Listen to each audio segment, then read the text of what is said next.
everybody. Thank you for coming. Meow, meow. I'm just getting myself all set up. Lower my music a little further so I can so I don't feel like I'm talking over it. Even though y'all can't hear it, that's just for me. You can put on whatever music you want because I don't want to deal with DMCA stuff. Hi John, thanks for coming. We're still working on this big fella here.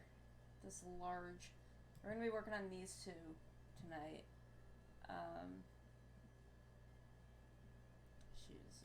Okay, that's the right one.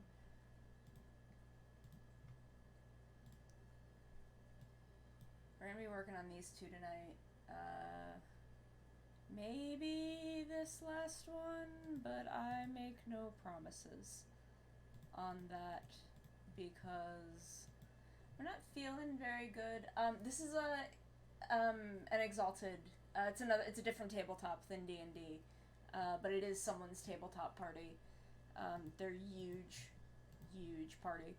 There are so many people. But that is what I'm working on. I've been working on this since December. I've been working a long time on this one. Yeah, let me pull out and pull the whole group of them back up so you can see just how many people are involved in this. There's 4, 5, 6, 7 characters and a robot. So like 8 characters and one of them is a robot, which is a thing that I'm really bad at drawing. I'm not good at robots. But I needed money, so I agreed to draw a robot. Yeah, they wanted the knight to have like castle themed armor. And all of these were from text descriptions, so I did all of the designs here. I may start charging an extra fee for like text only stuff, because that's also a pain in the butt. I really like the Fox Girl. She came out really cool. Bring that back to 10. So this is what we're working on tonight. We're gonna get as much done as my body feels like it can handle. I got kind of sick yesterday. Yeah, it's all text description except for this guy. This guy here. Hi, Guyuk. This guy here, they just sent me a page from a really obscure, I think, Korean manhwa? I think it was a Korean manhwa. Except it was a really obscure one, so it was really hard to, like, find a good resolution picture of this guy, but they're just like, this character is basically this guy, so just draw him. But everyone else was text description. Which is a pain in the butt. I can turn guns off now. It's a pain in the butt, but, it's fine. But hello, thank you for coming. Yeah, like I said, we're gonna do this for as long as my body feels like it can, and then we'll probably switch to just chatting for a little bit. Because I got kind of sick yesterday. Hi, Twinkie! Thank you for coming! Yeah, I got kind of sick yesterday, and I'm still feeling a little icky, so I'm just gonna kind of roll with what my body feels like it can handle.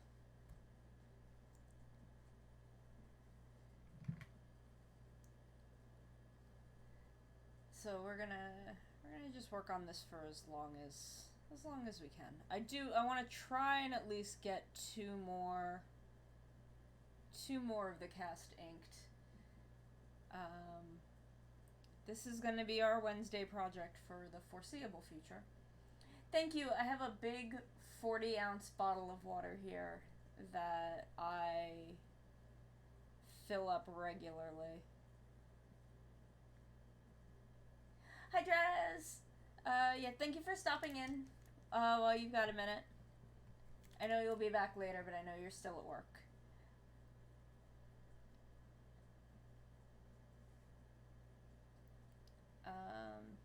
So I've got my Rider playlist on in the background. I don't know if anyone who's in here right now, aside from Drez, watches Rider. That's a straight line. But we are not talking about. I know a lot of information dropped about the next Rider. We are not talking about that show yet, because I avoid all pre-show leaks. I avoid pretty much anything that isn't the most recently aired episode. I have a friend who just started Ryusoulger, so that was a fun text conversation this morning. He just finished Kamen Rider Blade, and he's now starting Ryusoulger.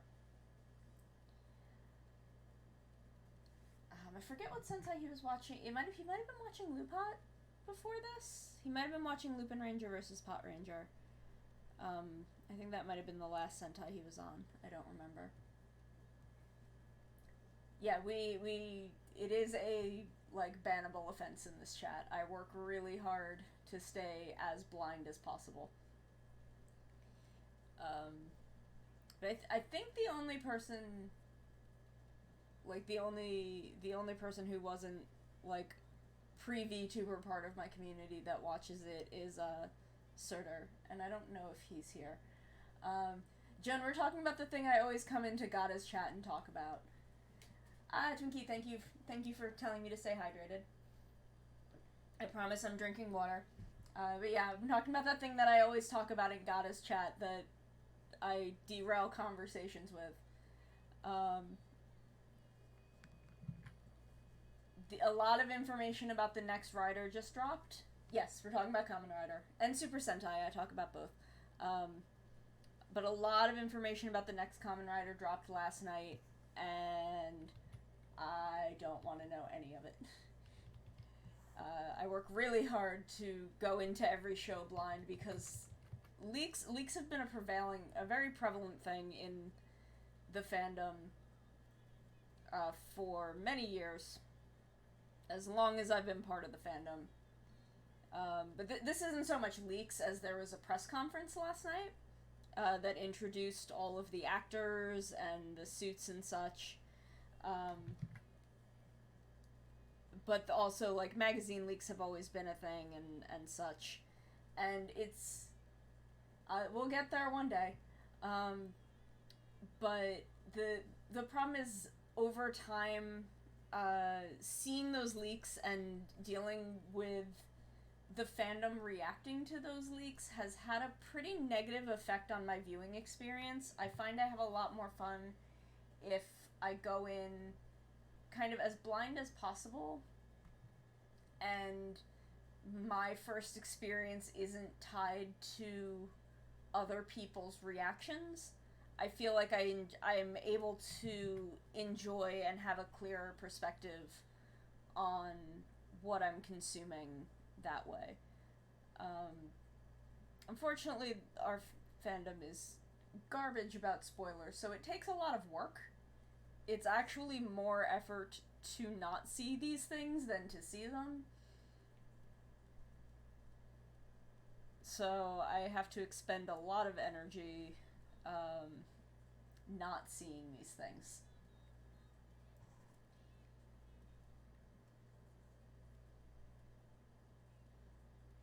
And especially right now with Zero One kind of on its way out, I want to focus more on the end of Zero One, because Zero One is so good that I don't want to distract myself from Zero One and its finale arcs.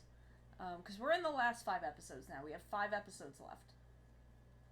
And I don't want to take any of my energy away from that to put into this new Rider. I don't think it's fair to Zero One, which has been so good and is really dear to me because I associate it with the trip I took last year. Because I was in Japan. I went to Japan at the end of August last year, and on my last day there, the first episode of Zero One aired on TV, and I got to watch it on television, which was really cool, and I had it was just really cool getting to watch that. And Zero One, I walked through the airport past this big mural of 01, Kuga, and the original Kamen Rider, and I'm like, I hope so dearly that 01 is good, because it's so tied to these really good memories for me. And 01 has been really, really excellent. It has set the bar so high for Reiwa Kamen Rider. Um, like, the bar is just through the roof right now. So I just want to give 01 what I feel it deserves as far as my energy and excitement going into these last 5 episodes.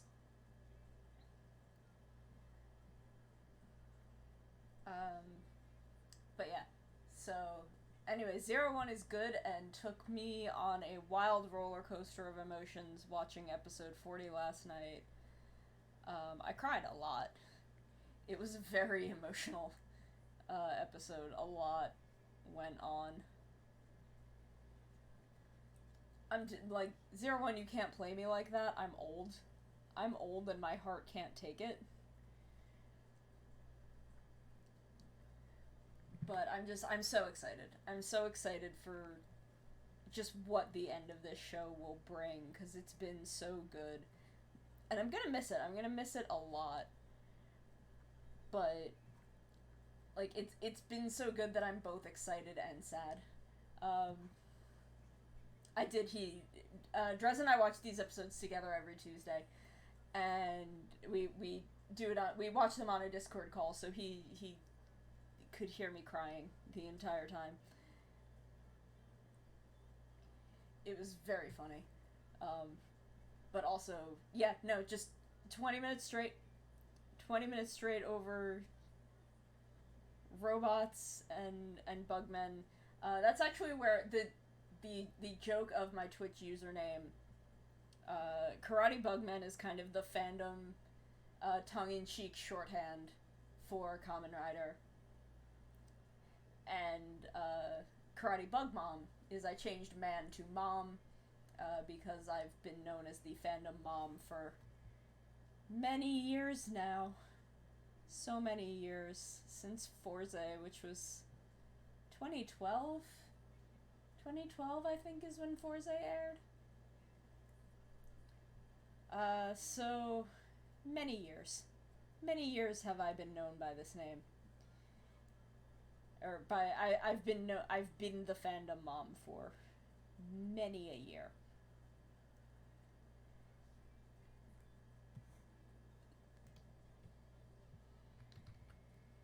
But yeah, so my friend just started Ryusoulger.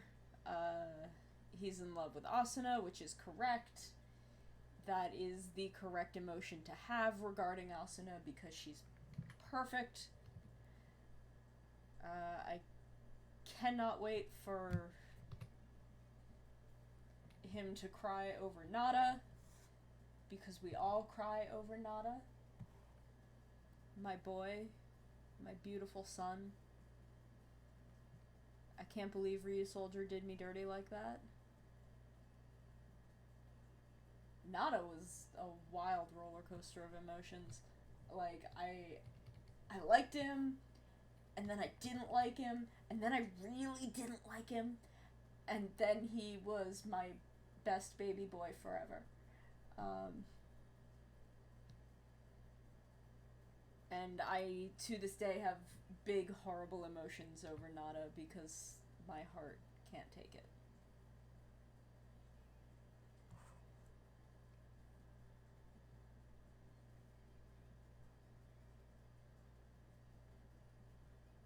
Nada's my beautiful baby. I love him so much. He's a dumbass, but he's my dumbass.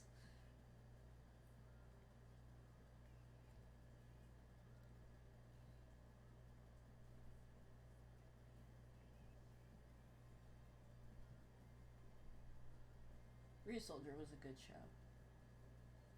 Yeah, no, it's weird how good Ryusoulger is when I'm pretty sure they changed a bunch of stuff several times. Because a lot of stuff really did go, like, absolutely nowhere in that show. It's very weirdly written, but it's also very well written. Like, it's very well written for how, like, weirdly structured it is.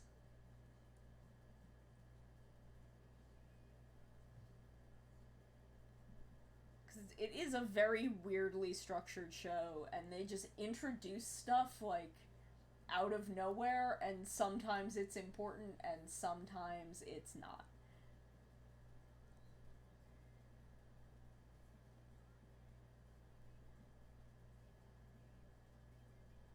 Yeah, it's weird. Ryusoulger is definitely not a show that should be as good as it is, but somehow it manages.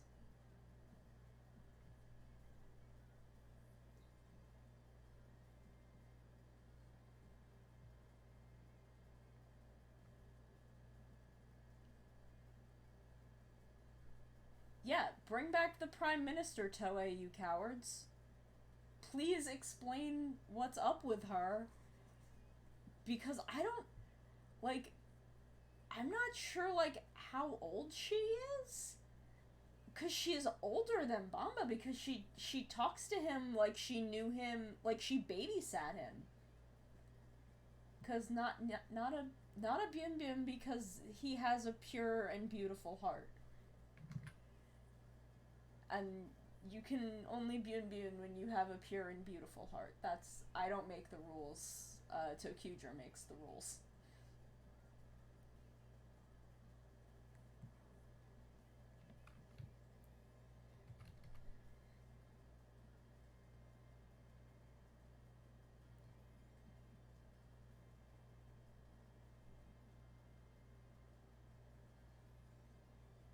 All my friends are playing Destiny. I tried playing Destiny, and it confused me. I'm not good at shooters, so they tried to get me to use the sword because the sword puts you in third person. Yeah, like, it's weird. I don't know. I think maybe she was like in her 400s, cause then she could have. Okay, bye, Drez. Uh, talk to you later when you come back. If we're still going, then we probably will be.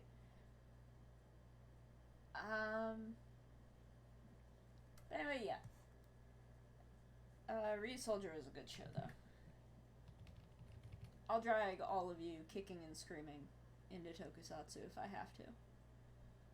Don't challenge me.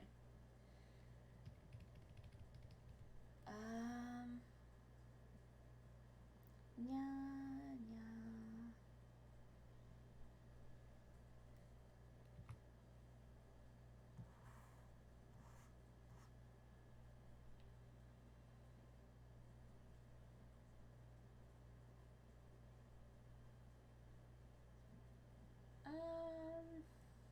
I'm really not good at, like, small talk. I need more water, though. Yeah. Yeah, yeah. I did get to go grocery shopping today, and I did get to make s'mores. I did make s'mores today. Because I didn't need a lot from the grocery store. So I picked up stuff for... No, just over my stove. Because I would have done it on the grill, but then I would have had to go outside, which, one, it's hot, and that's how I got sick yesterday. But also, my cats are a pain in the butt about the back door, and one of them likes to take off into the neighbor's yard, and I just didn't feel like dealing with that. So I just used the stove. But I made 4 of them, and I haven't eaten one of them yet. One of them is still over there. I might eat that on a break later.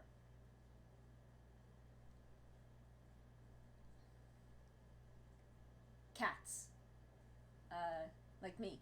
Yeah. Yeah. I'm not gotta. I don't live on a farm. I live in a suburban beach town. Well, not quite suburban. It's a little. No, we don't have cows. My backyard is like the size of one single cow. My backyard is very, very small.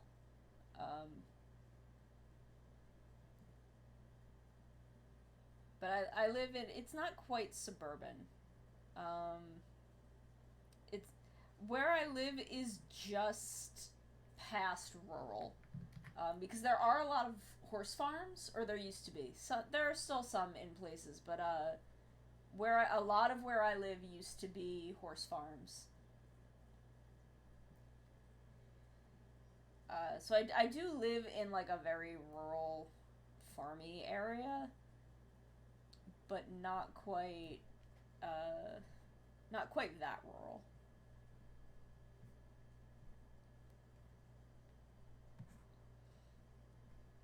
My mom does want chickens though. My mom likes chickens. I should show her some of Gada's chicken videos. I haven't seen Gada's horses. I do want to see the horses. I also have to talk to Gada because I want to do a Minecraft collab. And I want Gada to teach me how to Minecraft. Because I don't know how Minecraft works. I straight up do not understand Minecraft. Sertage, thank you. Thank you for coming. I don't know if you were here when we talked about all of the information that dropped last night. We are not talking about all of the Kamen Rider stuff that happened last night. We're not talking about it. Not here. I work really hard to go in blind because I've it's I okay. There was a press conference last night for the new rider. Oh, this ruler is gonna be a pain in the butt. There was a press conference last night for all new info, but we're not talking about it here. I don't want to know anything about it. So that's where we're at. Oh, I should use a parallel ruler, because then I can special ruler parallel line. Okay. But yeah, I want to do a Minecraft collab with Gada and have Gada teach me to Minecraft. Oh shoot, I don't think that's in the right place. Whoa. Okay, I don't think that's gonna work at all. I do think we need to use the normal linear ruler. But yeah, I don't want, I try to go into tokusatsu stuff as blind as possible. One, because I think it's only fair to the show that's still airing and is ending, and two, because I've had that stuff have a very negative effect on my watching experience.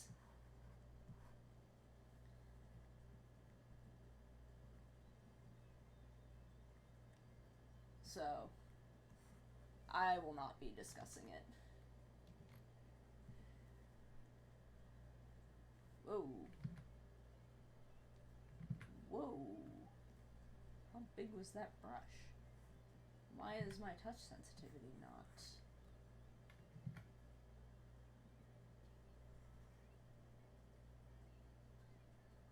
Weird. Why is it doing that?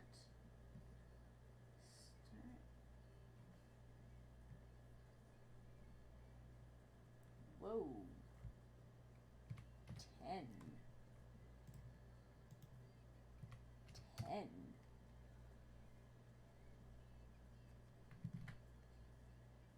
But yeah. Oh, why is it? I need to bring that back up just so I can see it.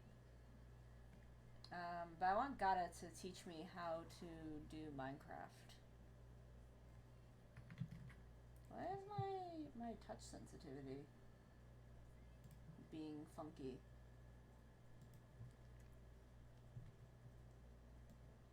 What if I pop that down there for a minute? Is now? Why is it? Oh, I'm not on the right pen. Okay, that explains a lot. That explains many things.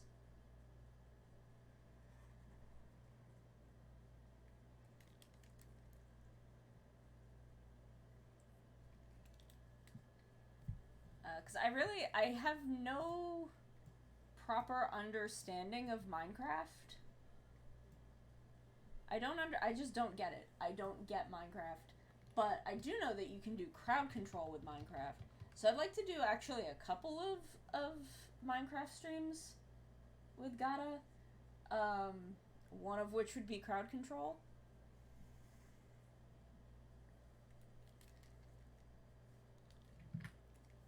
Crowd control is a Twitch extension where you can use viewers, like you guys in chat, could use bits to affect our gameplay.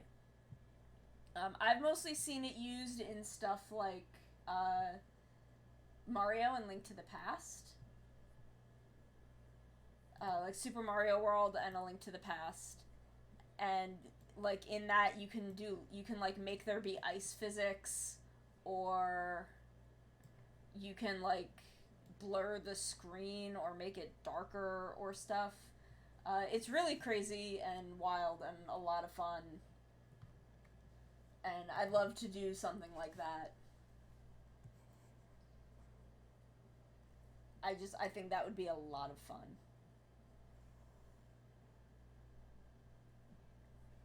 But first I have to learn how to actually play Minecraft.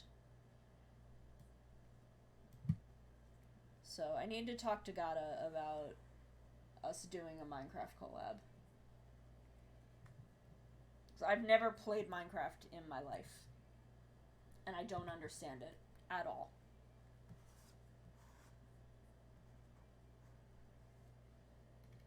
But I know that Gata loves Minecraft, so Gata will teach me Minecraft.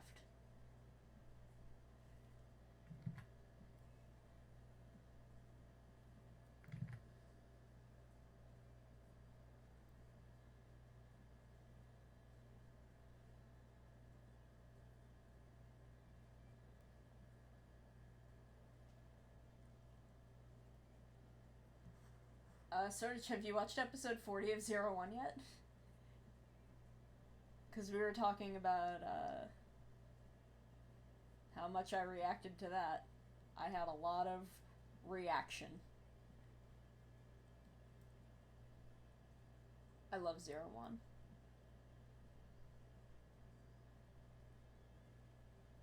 Zero One is such a good show. Also, I want one of them damn robot dogs. I want a fucking $3,000 robot dog. I am not going to buy a $3,000 robot dog because I am sane. But I want one. I've been watching videos on them since like Monday, and I want one so badly. They're so cute. Like the robot pet community is the only pure thing remaining in the year 2020. No, I don't want to do that. I wanted to undo. Clip Studio, calm down.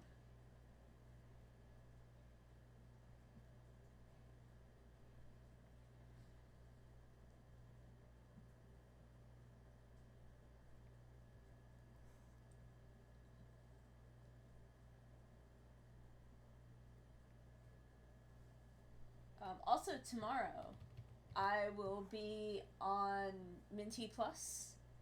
I will be on Minty's stream around 9, I believe, Eastern. I will be playing Battle Block Theater with Minty for her debut. Sertage, are you playing Uno? Are you part of the Uno game later that stream? I think if I remember correctly, you're playing Uno, right?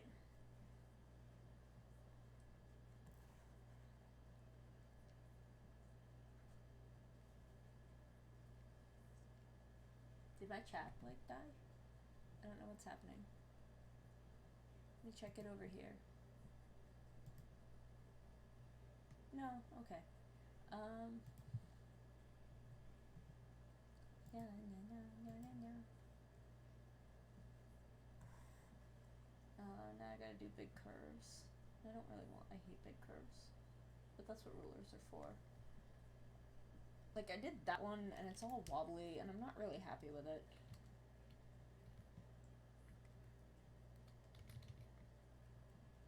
I'll just try and get it out of there and do it with a ruler. Just get most of it out of there. There we go. Meow, meow.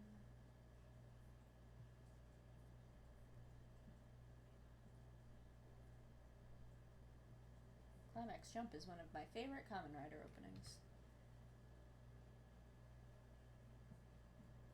And I cannot help singing along to it when I listen.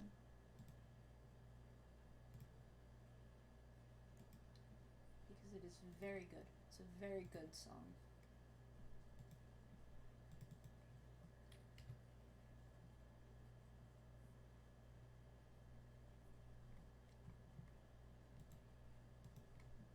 This is gonna be... She's gonna take a lot of rulers because she's got a lot of, like, really long, curved parts. She's got a lot of, like, very flowy fabrics in the archery bow.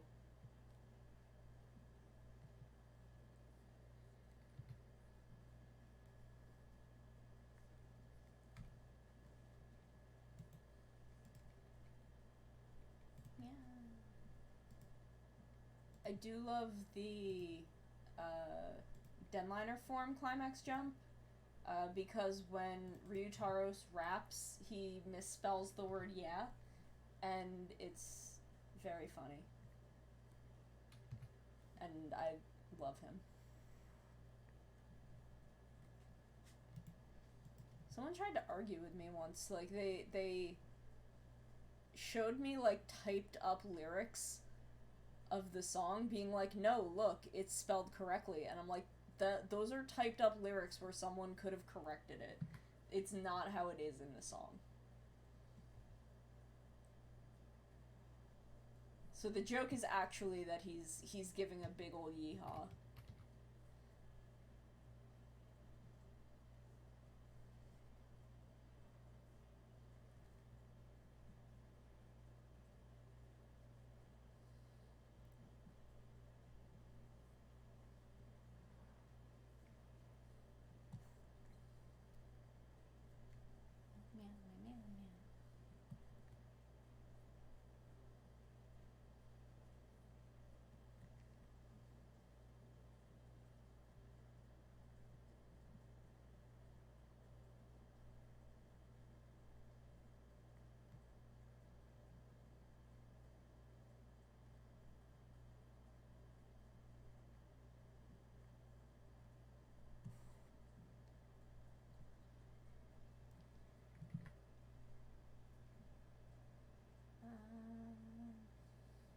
I don't know. I'm not good at talking, which isn't great when you're a streamer.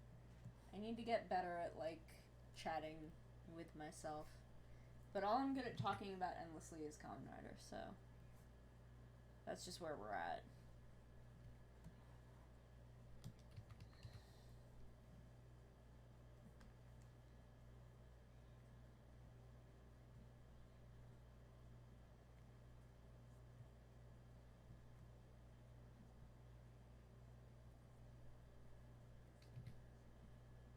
I just really like superheroes. But only, like, goofy superheroes that are for children, but also sometimes break my heart. Like, I don't know, I watched a bunch of Avengers movies, and they were fun at first. But then all I liked was Thor. The only one I cared about was Thor in the end. And then Thor movies got good again. So that was nice. That was fun for me.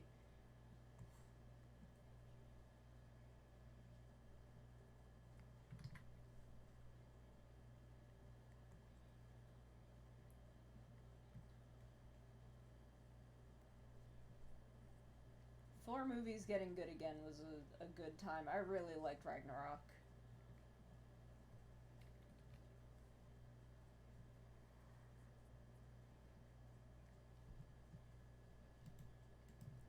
I didn't see Endgame, and I don't really care if you talk about it. I'm not gonna see Endgame because Infinity War just made me really angry. I just didn't enjoy Infinity War. And everything, I don't know, after Civil War, everything was about Cap and Iron Man, and I just don't care about them.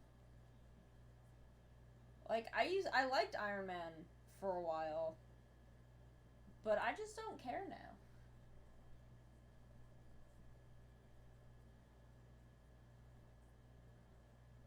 Yeah, that's what I've heard, and I don't care about Cap and Iron Man. I just don't. Like, nothing against anyone that does.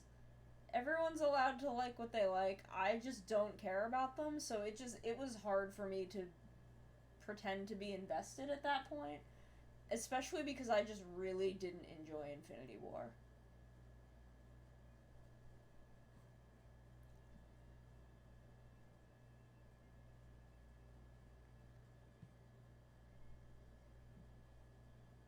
So I never saw Endgame. Um,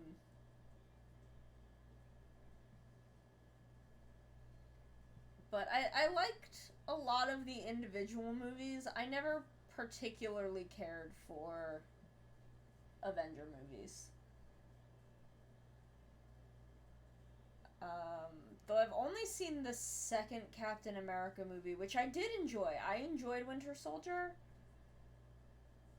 but then when Civil War was gonna happen, like, when Civil War came out, I thought Civil War was like 3 months from coming out. So suddenly everyone was talking about Civil War, and I just thought it wasn't even out yet. I thought people were just talking about stuff in trailers or like leaks. And then I was like, okay, I'll go see Civil War, and it was no longer in theaters. And I was like, wait, didn't it just like by the time that I thought Civil War was coming out, it was no longer in theaters. And I wasn't prepared for that. And also I just didn't care. Like, I don't know. It it was never a thing that I got very deeply invested in. It has been happening over such a large period of my life that, like, I don't know, I have no concept of the amount of time that the MCU has been happening at this point.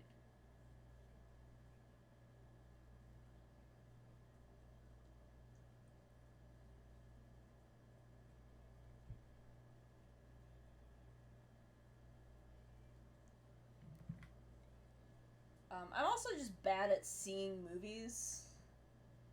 I don't see a lot of movies. Like, it was the beginning of college for me when Iron Man 1 happened, I think. I think I was. It was like right before college or like right after I started college. I know I saw it in the movie theater, like, that that I like went to in my hometown. The theater isn't in my hometown, but it's like the one that I always went to. So I don't think I had started college yet. It might have been the summer before that.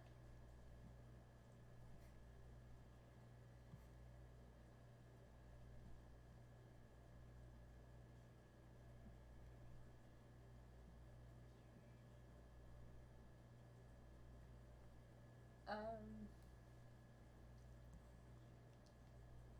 yeah, so I don't know. The MCU is a mystery to me. It's just beyond what I know how to comprehend.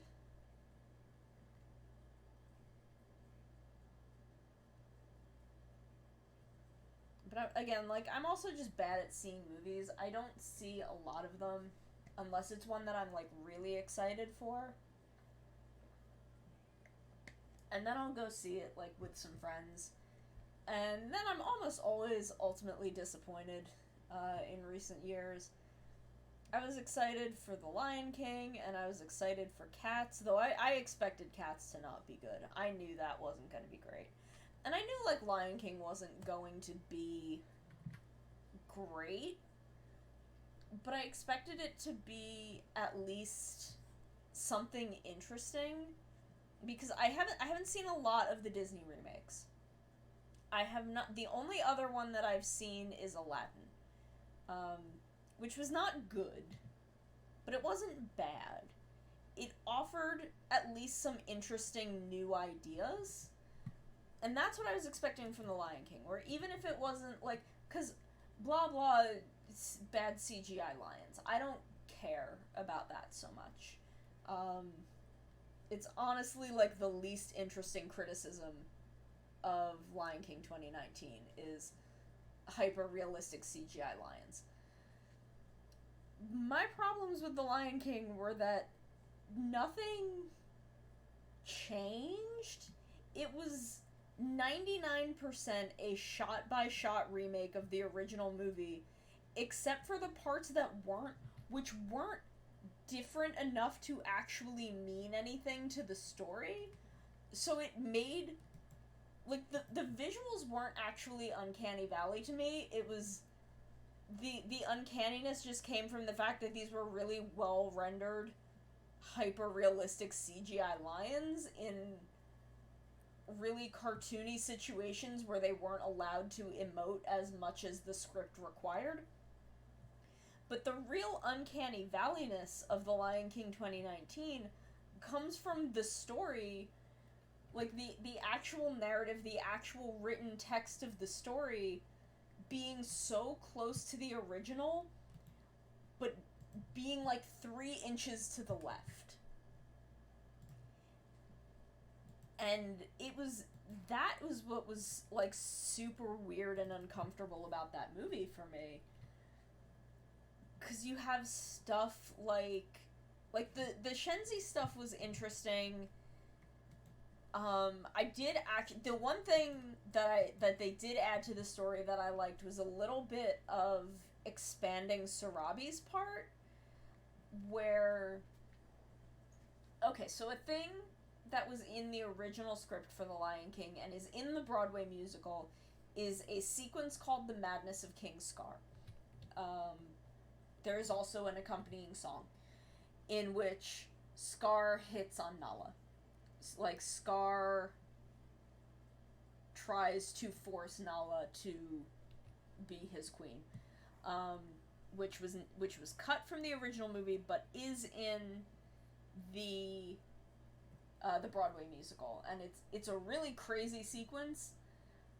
And I was wondering if they were going to add it to this movie, but they didn't, and instead they kind of expanded Sarabi's part in that way, where Scar sort of sees Sarabi as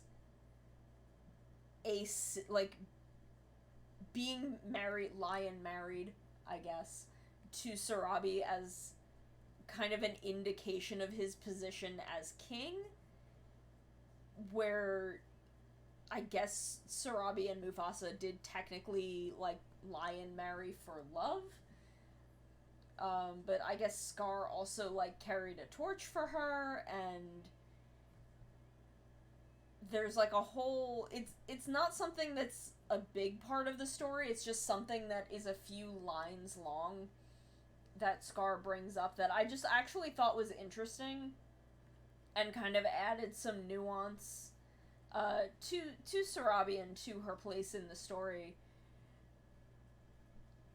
But, like, it didn't bring enough new things to the table to kind of justify its own existence.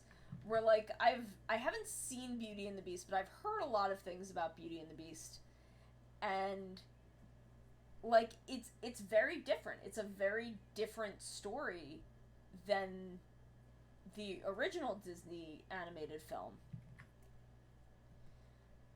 So it kind of, even if it's not good, I feel like it justifies its existence.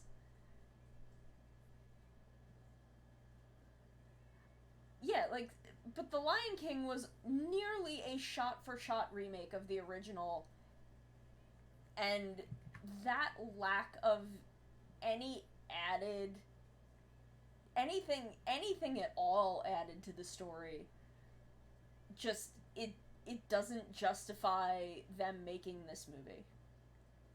Also, a thing that is deeply, deeply confusing to me, and when I realized this, I got absolutely infuriated. So the two stars of this movie, the two stars of The Lion King 2019, are Donald Glover as adult Simba and Beyonce as Nala. Now, the thing about that is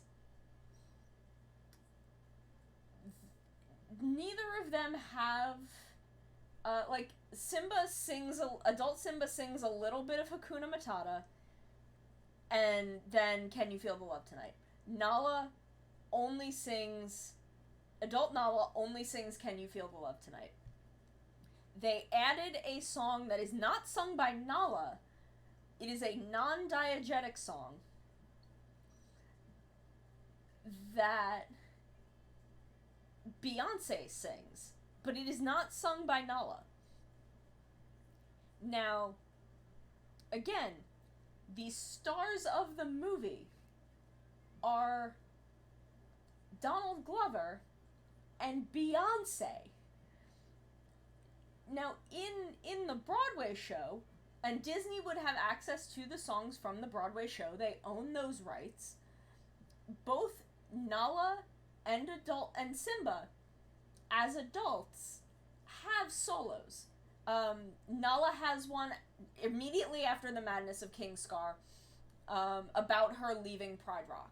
In this movie, there is an extended sequence of Nala leaving Pride Rock that was not in the original movie. And this scene is so boring. It's so uninteresting because it's just Zazu leading Nala out of Pride Rock, and like it's a video game sequence. It is a Metal Gear Solid sequence of Nala sneaking past the hyenas to leave Pride Rock. And they could have had her sing Shadowland. They could have had Beyonce sing Shadowland, and they didn't. And Simba has a solo in the Broadway musical called Endless Night that is followed, it comes right before he talks to the ghost of Mufasa. And in this movie, the Ghost of Mufasa sequence is terrible. It is god awful. Instead of the you have forgotten who you are, and it being about Simba, like, kind of learning that he carries his father's spirit forward with him, and those memories will always be with him. Mufasa's just like, no, you gotta go back and beat up Scar. It's so bad. And, like, the CGI does not... Like, there's no lion face in the clouds. It doesn't work. It's very bad. So they could have at least given us Endless Night to be something interesting, but they don't. And I don't know why they didn't include those two songs. My one big, like, fame and fortune dream is to become famous enough that I can ask Beyonce, did they at least ever, like, talk to you about putting Shadowland in The Lion King 2019? Did anyone ever bring that up? Why isn't it in there? Because if they were going to extend that Nala leaving Pride Rock sequence, like, having her sing Shadowland through that would have been amazing. And it's Beyonce. So, like, why would you not want to get all the bang for your buck you can, since you're paying Beyonce to be in your movie, and give her a solo that actually, like, has character and showcases Beyonce? because the song that she sings, do you remember in The Lion King when, like, after that sequence with the ghost of Mufasa and Simba's running back through the desert to Pride Rock, that's where they put this Beyonce song? Yeah, that sequence is where they put the Beyonce song. And she's not singing the African song that actually plays during that sequence. They, like, wrote a new song because they needed something to, for the Oscars for Best Original Song. That's the only reason it's in there. And it's bad. It's not interesting. It's not good. So, like, I don't know what the point of it is. I don't really understand it. So, it's just very weird. It's not a good anything.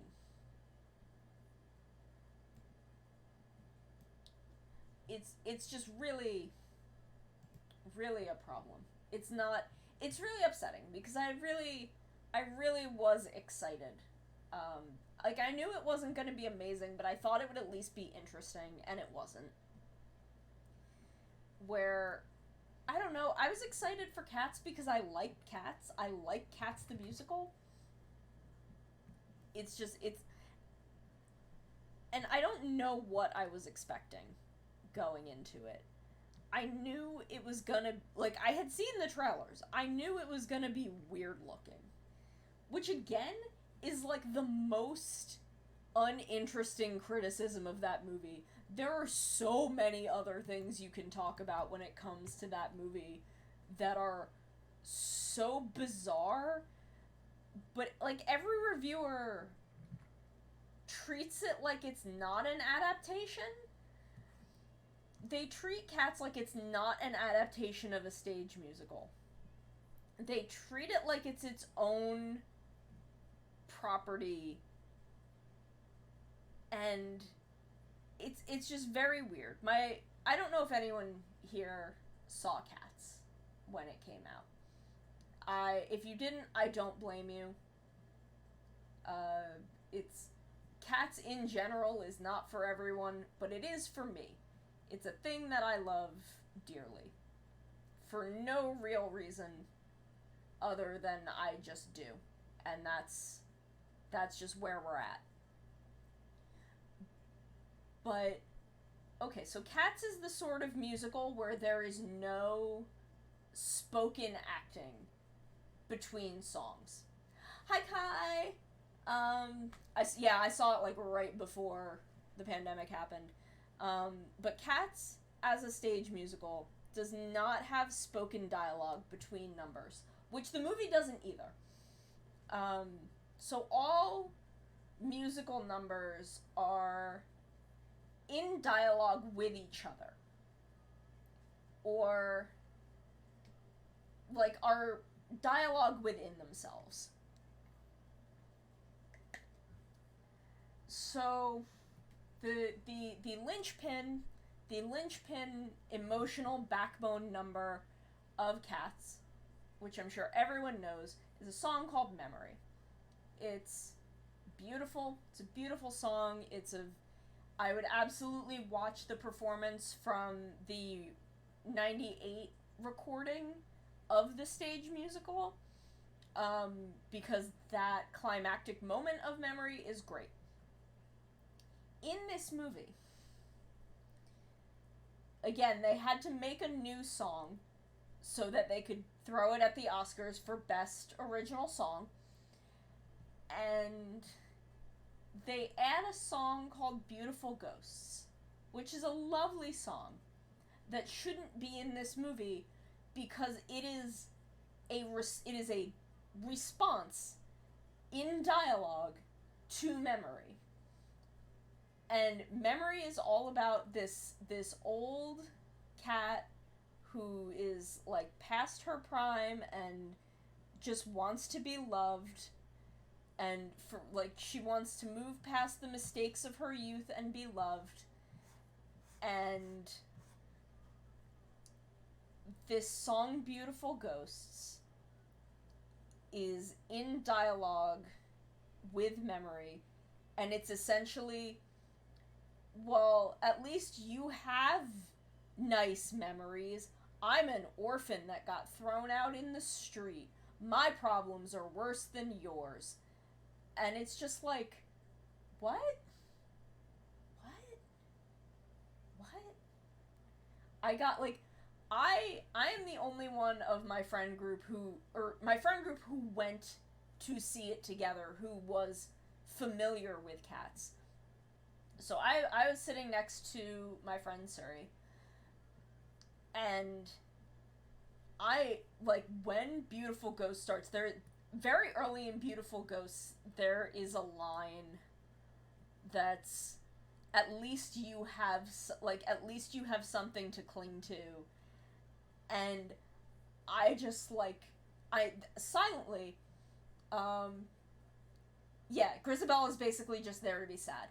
And Grisabella sings Memory. Um, Beautiful Ghost is sung by Victoria, who does not actually have any spoken or sung lines in the stage musical. Oh no, I am still drawing it. It's fine. See, I am. I'm just very enraptured talking about cats. Um, so, Grisabella sings Memory. Victoria does not have any actual spoken lines, but for some reason they took her and made her the main character of the movie, and, like, make her the perspective character, which I guess I understand. It's not that big of a problem, except for the forced romance arc with Mr. Mistopheles, but that's, whatever. Whatever. But Victoria is the one who sings Beautiful Ghosts, literally at Grisabella. It is literally a dialogue response to Memory. And it's, like, it was just infuriating. I got so mad. And I'm sitting there, like, silently fuming in the theater, and Suri's, like, watching me react to this and not understanding, like, why I'm upset. He thought that this was something that was maybe actually in the stage show, that they were doing badly, and we got out of the movie, and I'm, like, losing it about Beautiful Ghosts. And he's like, oh my god. Minty, thank you. I do need to drink water. I've been ranting a lot.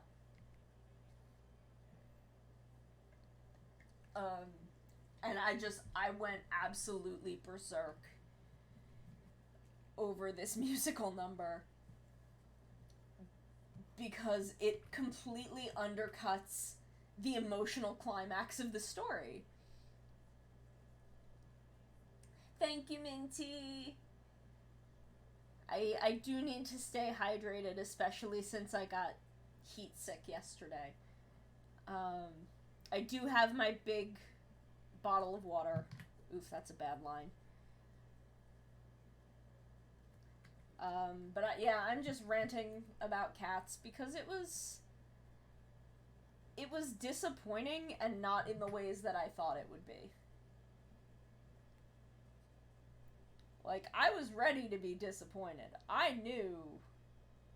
Like, but I thought at least... I don't know what I thought, honestly. I don't know. But it was not disappointing in the ways I expected. It was disappointing in a lot of other ways. It was disappointing in far more disappointing ways than I anticipated.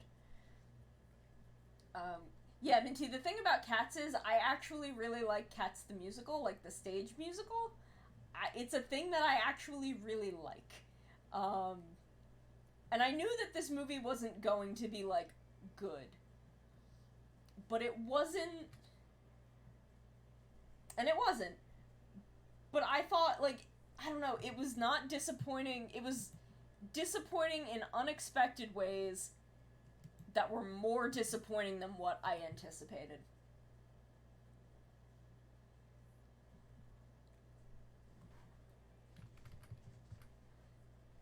So, it was So lately I've just had a bad track record with seeing movies. Have I seen any movies? Oh, I saw Sonic the Hedgehog. That was actually really good.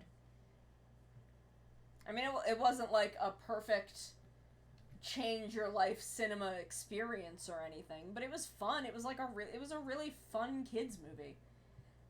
Like if you like Sonic the Hedgehog and you go in with the expectations of a really fun kids buddy comedy, like Sonic is actually really good. Like it's a really fun movie. Oh yeah, the secret ending was great. That made me very excited. I'm very excited for the sequel. I'm very curious to see how far they're going to take movie Sonic as a franchise. I'm very curious to see how many movies we'll get out of it and how many of them Tyson Hess is willing to be involved in. Because I know he's involved in the second one. I've actually had it confirmed that basically all of the good parts of that movie were Tyson Hess rewrites.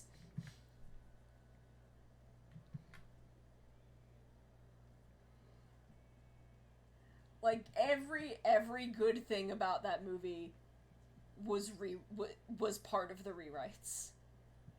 You can be assured of that. But it was fun. It was a fun movie, and I was really glad that it turned out to be like really cool and fun. I'm thinking they may save Shadow for the third one. I think we may see some like Sonic and Knuckles in the second one. Like we're gonna have Tails reunite with Sonic and then go into like the Sonic and Knuckles plot and then maybe see Shadow in the third movie. That's kind of where the logic in my head is turning. I feel like they do have to get to Shadow eventually though, because Shadow's like so popular. I don't know if I want to see Silver left out of it just because he deserves something better than Sonic 06, but also like I do just kind of want Silver to get a nap. I don't have any like really, I don't know, my characters I like in Sonic opinions are essentially boiled down to Rouge the Bat is my girlfriend. And beyond that, I'm just like, everything is cool. Everything is fine. I'm willing to accept anything. I do, because Rouge the Bat is great, and she's my beautiful Sonic the Hedgehog girlfriend. I had not made my first Sonic OC until last year.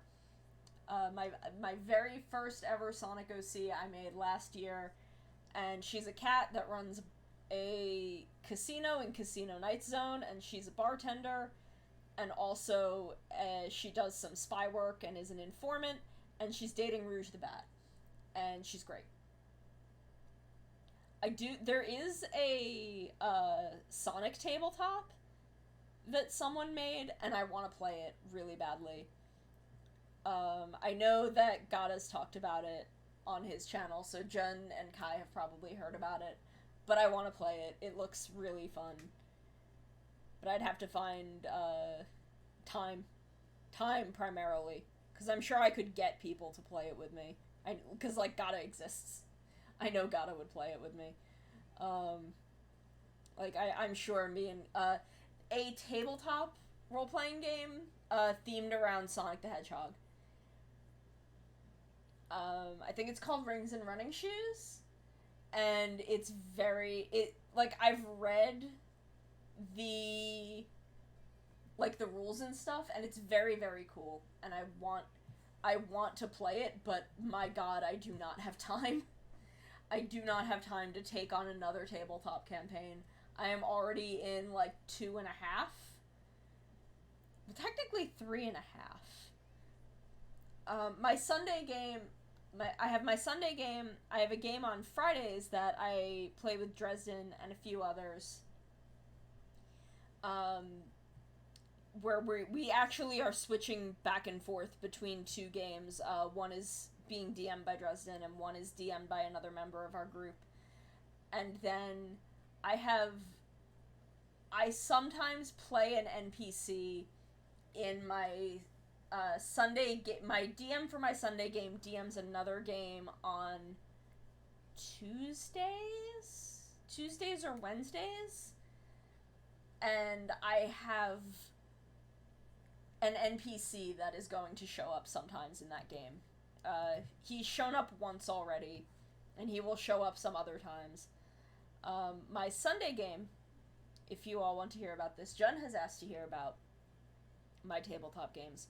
I'm in two D&D games. One is completely homebrewed, which is played on Sunday afternoons before I do my Sunday streams. It is played with two of my very close real-life friends. It is DM'd by one of them, Suri, and I am a tiefling monk named Wild, who is a dumbass little gremlin common rider, and I love her. She's a miracle. Everybody loves Wild. Wild has made friends with a greater vampire and is trying to solve the vampire situation without having to murder the vampire, which we actually have reached the point where I don't think we have to murder the greater vampire, but we do have to kill her girlfriend. Which, you know, sometimes it just be like that. But yeah, no, our party is very lovable. So we end up making friends with a lot of people we probably shouldn't. Like a Mind Flayer. We're definitely friends with a Mind Flayer. Weird. But it happened. So this is a completely homebrewed campaign. Our party is my Tiefling Monk Wild, my one friend's Dragonborn Wizard, Kriz, and my other friend's Human Bard, Grant. And we are Team Disaster, Team Skulls for Mom. And we are part of an adventuring guild that is exploring a once secluded continent that it was walled off from the rest of the world, and then one day it used to be like if people approached the wall, they would be like attacked, and then one day those attacks stopped and no one knew why, and slowly people started exploring past the wall, and that's where we and our guild come in, and we have been slowly exploring and learning the secrets of what happened to all the humans, because all of the humans, but not other races, only humans, beyond the wall just vanished one day. And apparently what happened is there was this shadow dragon who could breathe life into people's shadows, and their shadows would kill them and take over their lives, and serve this dragon. And the humans that ruled this continent were so scared of this dragon that they came up with this way to seal people into these giant celestial beings, and they were only gonna, like, the nobility were only gonna seal, like, non-nobility into them and use them as, like, warriors against this dragon. So it sealed everybody, and we accidentally, and then these things all got sealed away into these towers, and we accidentally unsealed one, and it was giant. It was this colossal being, like, it was a very Shadow of the Colossus kind of fight, as Wild, like, climbed this thing to kick it in the face. And we beat it. We and like 30 other people. Because that was a very interesting fight because our entire guild was with us and we needed like 30 people, and we were divided into teams. So not only were we controlling our characters on each of our turns, we were controlling the actions of like 8 people. So it was really interesting. So we did defeat this giant colossal celestial being, and a little girl fell out of it. And we were like, well, this is ours now, we guess. And it was a great Kamen Rider moment for me because Wild was up on its head when it was defeated and like dispersed into light, so she's falling and there's this child falling and she like grabs her and lands with her in this big explosion. It was very cool. But we're like, we don't know what to do with this child. I guess we're keeping it. So we have like 8 children now, by the way. 7 of which are like offshoots of this demigod. But we saved this girl, and she was apparently turned into this thing because it was supposed to happen to the whole town. They were going to become these things, but her brother knew about it and realized that this was like a fate worse than death, I guess, and murdered everyone in town. But because like everyone in town thought he was just going berserk for no reason, her parents like hid her somewhere. They like hid her away so he wouldn't find her. And so she got turned into this thing, and she was the only one left alive in town. So she was the only one there.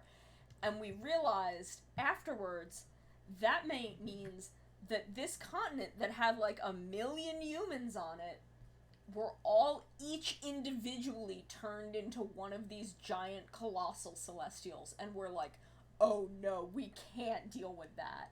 So we're trying to figure out a way. We're still kind of researching a lot of the mystery of this, because we don't know how they did this. That's really the big mystery right now, is how they did this and why they thought it would work. And like why they thought it would help, because we don't actually know if these things work against this dragon. And we don't actually know how much of a threat this dragon is. So there's a lot we don't understand still. But we've been learning things as we go. So right now we're in... It's basically there are a lot of furries. Wild is engaged to a snake princess. Like a more traditional, like, Lamia, not a D&D Lamia. Or Naga, I'm not sure which. But a more traditional, like, top half lady, bottom half snake. We rescued her from a zoo early on. She had been, like, kidnapped and sold into, like, this, like, weird creature zoo that this like, deep gnome had started. But we saved her. And now, Wild eventually... Yeah, like Final Fantasy Lamia, yeah, like, top half lady, bottom half snake. And she kind of fell in love with Wild while she was staying with the party. And Wild's like, I don't know, you're a cool snake lady, I like you. And then Wild doesn't really know a lot about, like, dating and stuff, she's dumb.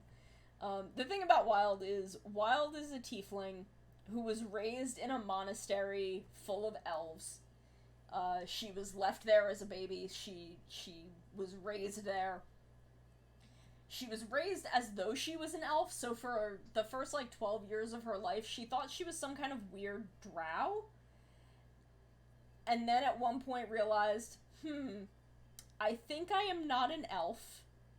I think I need to leave and just figure some stuff out about myself. So she doesn't exactly like elves. She just thinks they're jerks.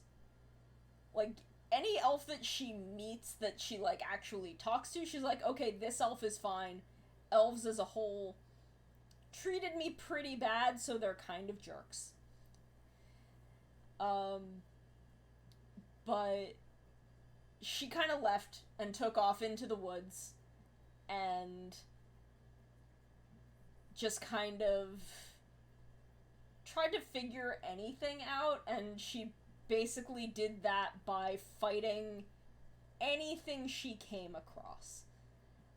Just to understand everything around her. She understands things by fighting them. That's just how Wild does. So, and then eventually she wandered for like 10 years. And then ended up at the guild and as part of this party, and she's found a family and is very happy now. But she did have to have, like, romantic relationships explained to her. I mean, also she did have to have parents explained to her because she didn't really know what that was either.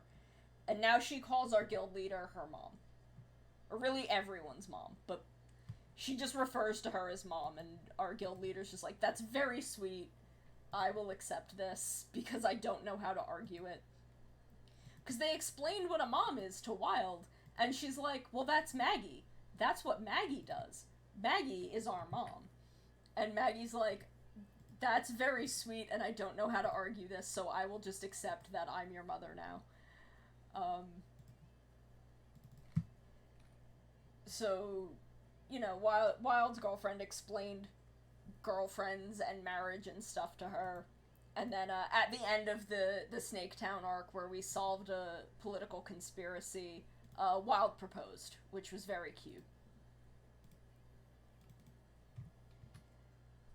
Because Wild had found this ring earlier on in the campaign. Wild does know what birth is. She knows what birth is. She does not have a societal concept of parents. She understands birth because she's seen animals give birth. Like, she lived in the woods long enough that she's seen animals give birth. She knows what birth is, but she doesn't understand, like, parents as far as society goes. There's kind of a running gag. Wild she's learned a lot of things. We've been playing this campaign for almost 4 years. So Wild understands a lot more now than when we started, but because Wild is very blunt and has a very unique way of explaining things, because she knows what magic is. She understands magic is a thing. She does not know how it works. So instead of... Wild also is a pseudo-druid. She does not have any levels in druid, but I just need to drink some water. She doesn't have any levels in druid, but she is technically initiated as a druid and has a couple of druid spells. And when she first met a druid, he took her to the elemental plane of trees, and she was gone overnight. And the next day, her party asked her where she had gone. And instead of explaining that they had used Tree Stride in order to go into this elemental plane of trees to meet the Dryad of Yggdrasil, Wild explained it... This is how she explains it to everyone, still, to this day. I went inside of a tree, and there were a lot more trees, and we went to the biggest tree, and we met the tree lady, and now I can do this. And then she casts Goodberry. And that's how she tells that story. And that's a pretty good example of how Wild will explain everything. So anytime... I don't know why the party still lets her explain things. I think it's just because my friends find it funny. So... like, that's kind of the way Wild understands and experiences things. And she's learned a lot over the course of the 4 years we've been playing this game. So she's actually much more aware of how society works than when we started. and she also understands that because of the way that she explains things, a lot of people think she is stupid. Like, she understands the way people perceive her much better than when the game started. Which she has been using a lot to her advantage in this section of the campaign, where we have gone to a city of essentially anime furry rabbit people. It's, you know, people with rabbit ears and rabbit feet. And it's kind of how we got through a lot of the situations here, the biggest of which was the Duchess of the Rabbit Country was, she'd been killed by her shadow that had been animated by the dragon that I'd mentioned earlier. And, like, they actually had to put, like, a tag on Wild that read Druid, so that while they were in the castle, no one would try to, like, get her to dress fancy. Because she just, again, clothes are a thing that are a mystery to her. Like, she has clothes. She just doesn't understand why she would need to wear different clothes that aren't, like, her dirty monk garb in, like, a castle. She's like, why? These clothes are fine. They keep me warm. So they put a tag on her that says Druid, and everyone just rolled with it, because Druids are just like that. So she was able to, like, gather a lot of information without raising suspicion. And it's also how she made friends with the Countess, who is a greater vampire. And who we had suspected of being a greater vampire, and it's how, we also thought that she was conspiring against the Duchess, which was not... It wasn't not the case, but things were not, quite as simple as we thought. We thought it was like a political conspiracy, and it was more that the Countess was like, something about her ain't right, which was true because she had been murdered and taken over by her shadow. But Wild was able to get this information from her because Wild is very unassuming because everyone thinks she's dumb. And she kind of plays into that because she knows people will just say things to her and not expect her to fully understand. Except now she does. So that's pretty much the summary of... Oh, there's also a fae that hangs out with us. Her name is the Morrigan. Wild refers to her as the Bird Lady because she's covered in raven feathers.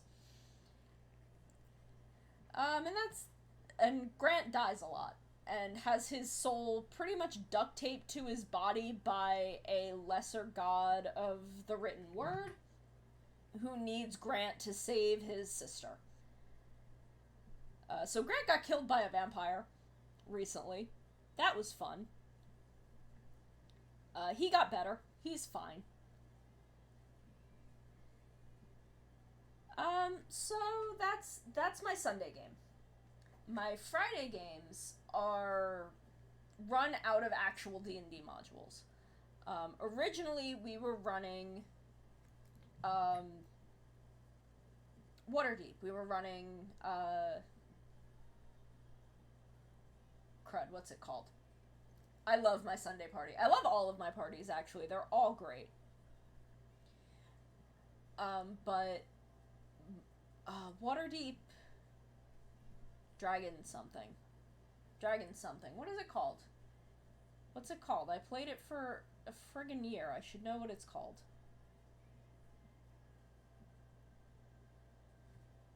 I can't remember. The first part of the Waterdeep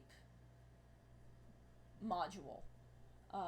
The one that comes before Dungeon of the Mad Mage. I want to say Dragon Keep, and I know that's not it. It's Dragon something. And I can't remember. And I feel dumb now. But that was what my Friday group was originally playing.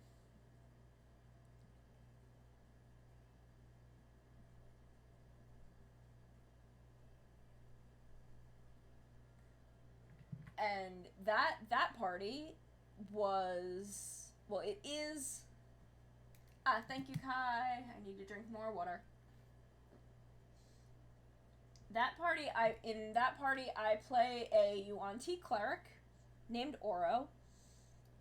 She is tall and dated a dragon, and is still dating a dragon.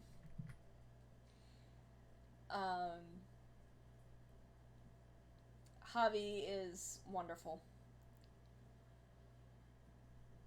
She's a cleric of, yes, I love Choco Milk. I love Choco Milk. So I wanted to make my points Choco Milks.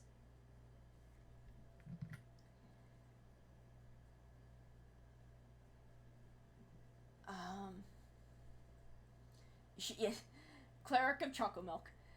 She is a cleric of a poison goddess. Because she's a snake, and her entire thing is using poison as medicine. Her entire philosophy is just medicine is poison in moderation, which is true.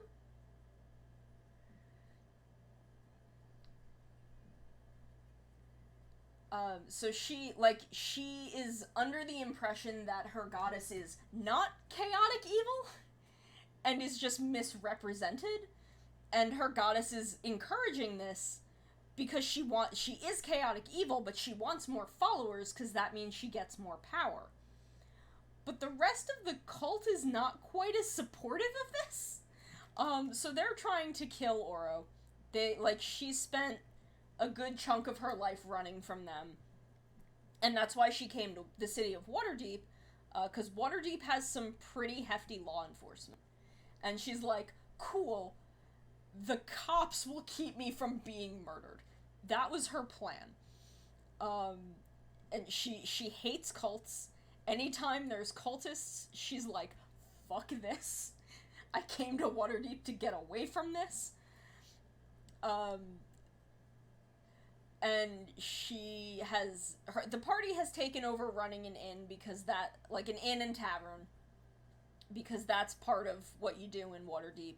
After the first quest, you get control of this tavern. So the thing about Waterdeep is dragons cannot enter Waterdeep. There is a ward around the city of Waterdeep that blocks dragons out. Dragon Heist, that's the name. Currency within Waterdeep is referred to as dragons for some reason. Weird, don't know why.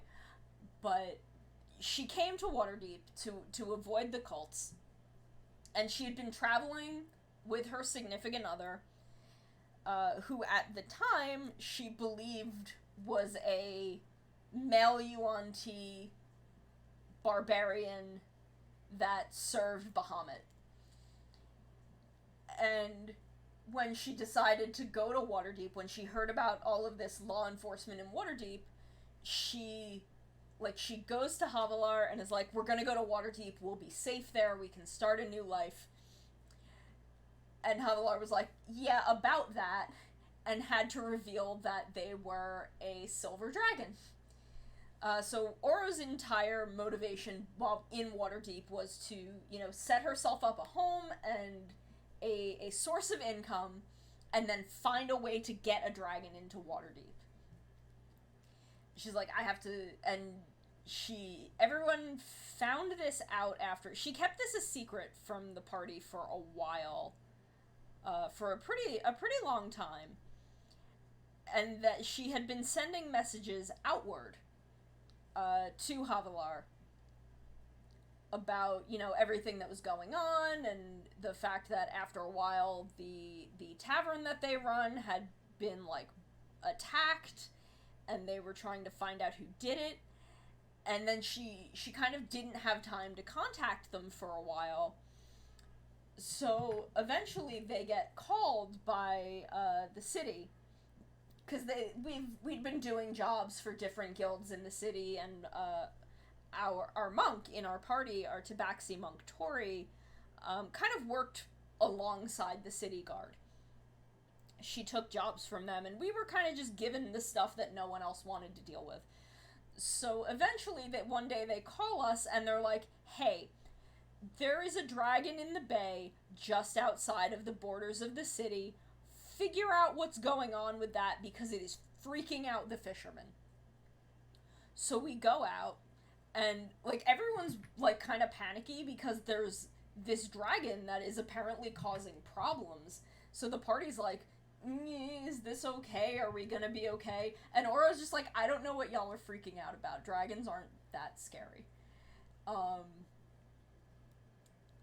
So at that point, and everyone knew that she had a significant other named Havilar, but didn't know anything else about them. Because she would mention them frequently because she's madly in love with her significant other. She loves them so much. And so she mentioned them frequently. So they go out, and they can see the dragon, like, swimming below the surface, and everyone's kind of panicking, and Oro's just like, y'all calm down, and just jumps into the bay. She just jumps into the water, and comes out with this dragon, and is like, yeah, okay, so everyone, or she comes out, and she gets back on the boat, and she's like, okay, guys, this isn't actually a problem. It's not a problem. And they're all like, what do you mean this isn't a problem? There's a dragon. The dragon comes up, and everyone's like, and Oro's like, yeah, okay, so this is Havilar. and Havilar's like, I haven't heard from you, I've been so worried. And it was a very, very cute reveal. Because there is an actual quest in Dragon Heist that's investigating this dragon that's in the bay. And Dresden, who is the DM of that campaign, decided to use that as the Havilar reveal, which was very cute. It was a very cute reveal. The other members of our party are a Tabaxi monk named Tori, who Oro has kind of adopted as a dumb baby sister, because Tori is the youngest member of our party, by far. I don't think Oro is the oldest. I think is he a gnome? Or a dwarf? I think he's a dwarf. Our dwarf fighter, whose name I can't remember at the moment. And then we have another Tabaxi who is a bard. Who joined. We originally had a human fighter, but he left, and then we recruited a new member, and that ended up being Cloud, our Tabaxi bard. And now Tori kind of grew up on the streets, grew up very poor. Cloud is aristocratic, so introducing these two cats goes about as well as one might expect introducing them to go. They have become very close since then. Our party is very, very close. But they were not friends. They were not friendly to start out. So we did finish Dragon Heist, which ended in the vault, where we find all of this hidden money and someone guarding it. And I believe they were like this shining golden gnome with this dragon staff, and they're talking about like being conscripted into guarding this treasure. And Oro, who does know Draconic, thank you. My braid trick is that I have a braid brush, and then I draw over it, and then I add details. Because braids are hard, and we work smarter, not harder.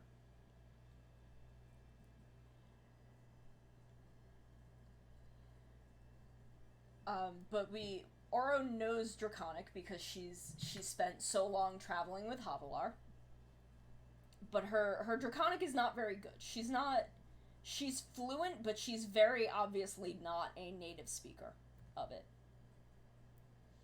So she asks this this gnome because she has a suspicion. And this was a guess on my part. I was so excited that I made this guess and was right. Oro asks in Draconic, is this your job? Like, are you doing this because someone asked you to, or because you have a compulsion to guard this pile of treasure? And they answer in fluent native Draconic, it's because I was asked to. But the way that they answered was really enough to give Oro the answer that she wanted, that this person was a polymorphed dragon. So, they're kind of asking them what they want to do with the treasure, and we're like, we don't really want the treasure. We plan to give it back to the city. We're gonna give it back to the city where it belongs.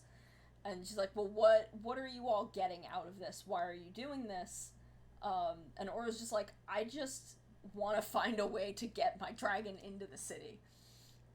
And they reveal themselves as a dragon, and they give Oro the staff temporarily so that she can use it to kind of make the barrier ineffective against Havilar. Like, they can go through the barrier.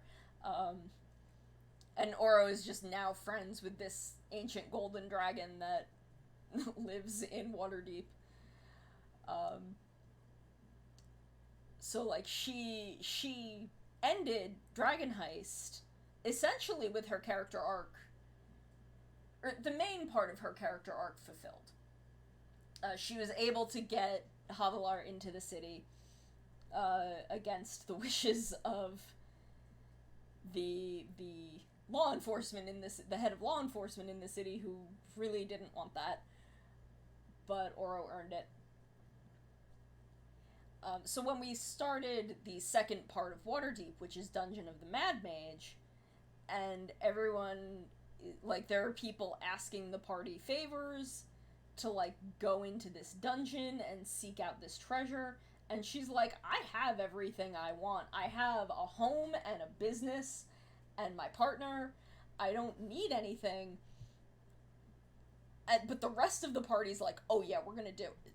And she's like, oh no, you're all idiots who will die without me. And, like, she loves the party so much. They saw some really scary shit together. They helped her get her partner into the city. So she's like, crap, I have to go. You idiots are going to die. And I can't let that happen because you're my idiots. Oh, we did the whole braid. Look at us. So she has very begrudgingly gone into this dungeon. And it's a lot of fun, but we've been taking a break from that for a while to run Dragon's Vice Fire Peak,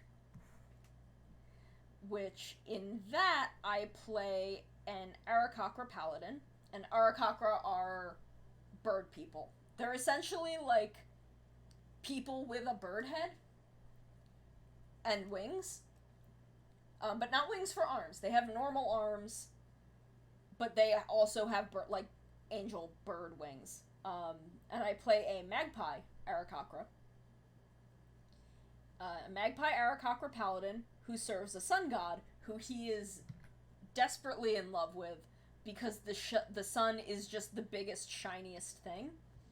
So he is just in love with the sun god and has been serving the sun god pretty much his entire life.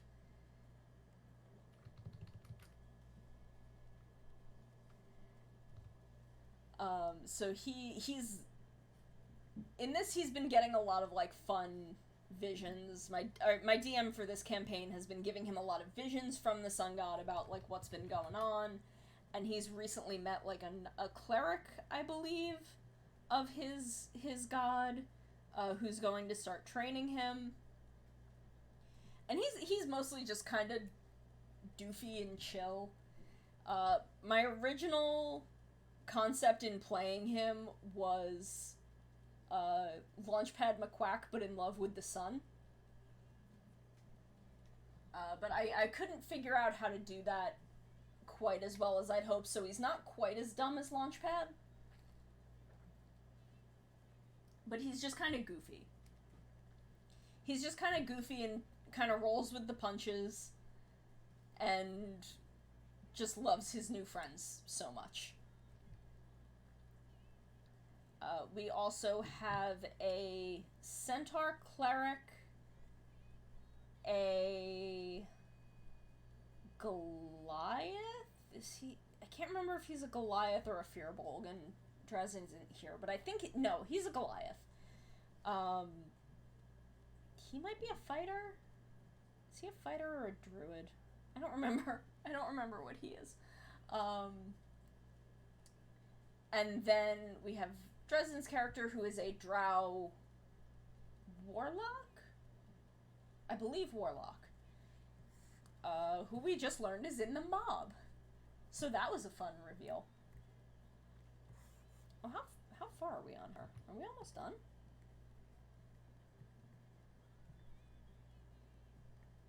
Oh, well, look at us. We're halfway done.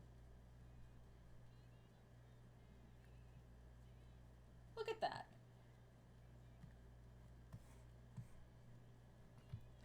And since legs are all long curves, it's time for more rulers.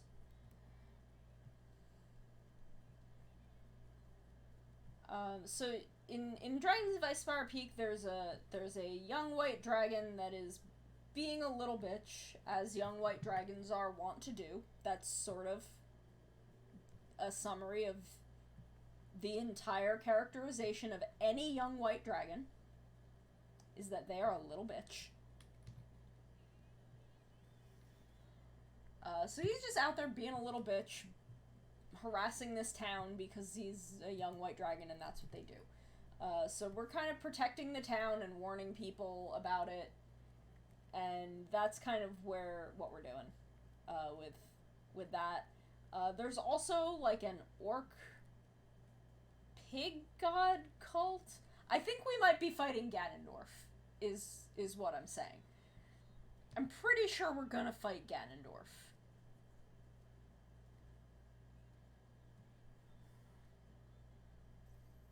Which, personally, I'm looking forward to, because I love Ganondorf. But Teal, which is the nickname for my paladin, his name is Tezcatlicoatl, but no one can say it, so he's just like, it's fine, call me Teal. Because he's got these cool teal feathers on his wings. Magpies are pretty. So he keeps getting these visions from his god that are like about the dragon fighting the pig god, and like all of his friends are gonna die, and he's just very freaked out about the whole thing. So anytime the pig god comes up, he like flips out. He gets very upset anytime like orc stuff happens. He's got no problems with orcs, just anything involving these orcs that like worship this pig god, he freaks out because he doesn't want to deal with that.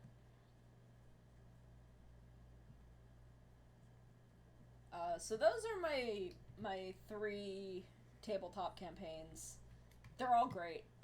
We've only been doing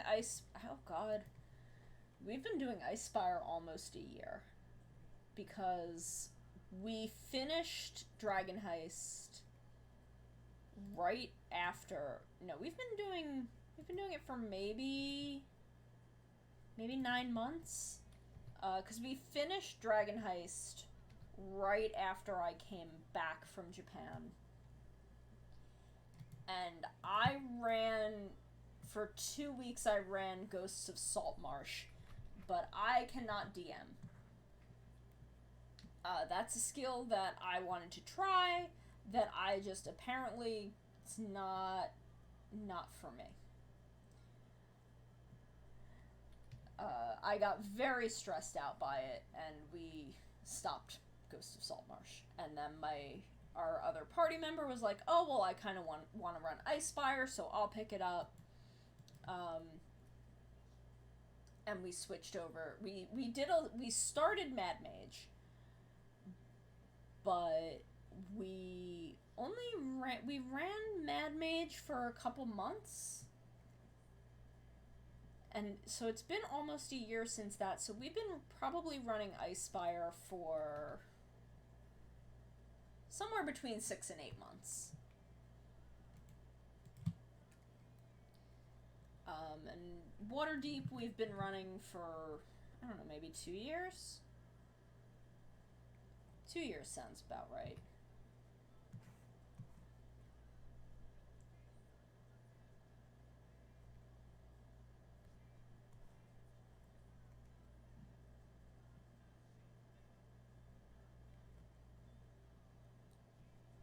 So those are my tabletop stories. If you want to know any other things, you can ask. Wild still does solve all of her problems by trying to fight things. She fought an anime golem maid and an anime cat girl for funsies. The anime cat girl fight was actually really funny and really good.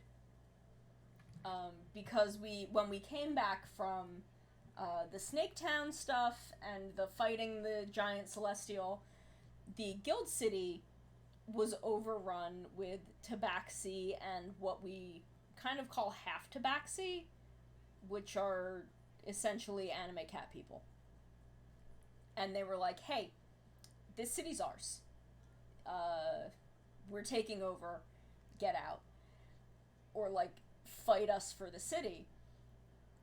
And we were like, this city is meant to house, like, 800 people, and there's 80 of us. I play both my games online. My Sunday game and Friday games are with different groups of people. Waterdeep and Icespire are the same group. Those are the same people. My Sunday game, the homebrew game with Wild, is with a different group. So when they said this, we're like, this city's meant to house like 800 people, and there's like 80 of us. There's plenty of room in this city for everyone. We don't need to fight over it. You can just live here. We're not gonna say that you can't. And they were like, no, fight. Like, the leader was like, no, but I want to fight over it. And so Wild is just like, okay, but what if we just fight for fun? What if I'll fight you because I have never fought someone like you. So I'll fight you for fun, but also, like, you can just live here. And she was like, shit, I didn't expect you guys to be cool. So they had it like kind of an exhibition match, and it was very, very cool. It was a very cool fight. Am I on the... Why is that not on the... How did I get on the other layer? What happened? I mean, thankfully it's only been like a minute, and thankfully that layer is set to a lower opacity, so if I'm not on the right one, I can tell. But, both groups are online. I don't know if I answered that. But I do play with both groups online, especially, right now I would be anyway. But with my Sunday group, our bard lives in Canada, and our wizard lives about an hour north of me and the DM. Well, he's about half an hour. The DM is about a half an hour north of me, and then our wizard is maybe like an hour or an hour and a half, like, north of that. So we can't all play in person. And then my Sunday group, like Dresden, we're all in different states. We all live very far away from each other. I think only 2 of us are on the East Coast, and we're on wildly different parts of the East Coast, north and south.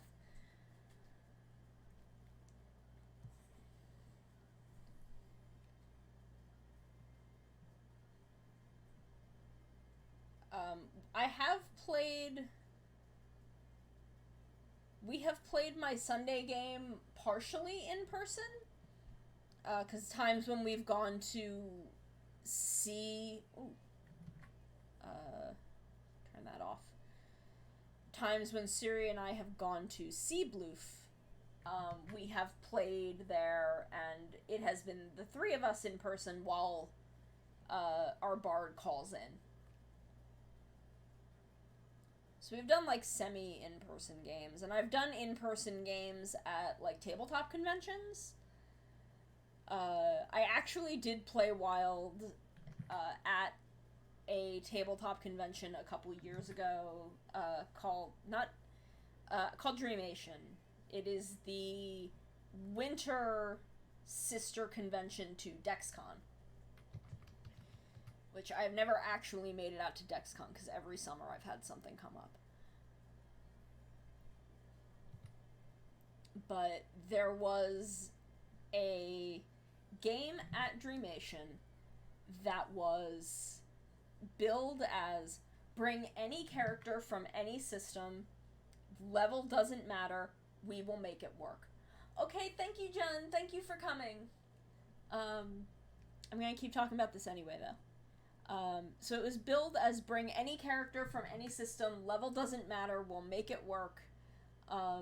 You can just come as you are, bring your favorite character, and play this adventure. And everyone was super nice. They were wonderful. The DM actually, in helping Wild fit into that campaign, came up with some stuff that we've actually held on to as like canon. That are now canon to the actual game. Which is neat. And everyone was super nice. They really wanted to get new players involved. Players who hadn't come to this specific game before. They wanted to get them involved. And just really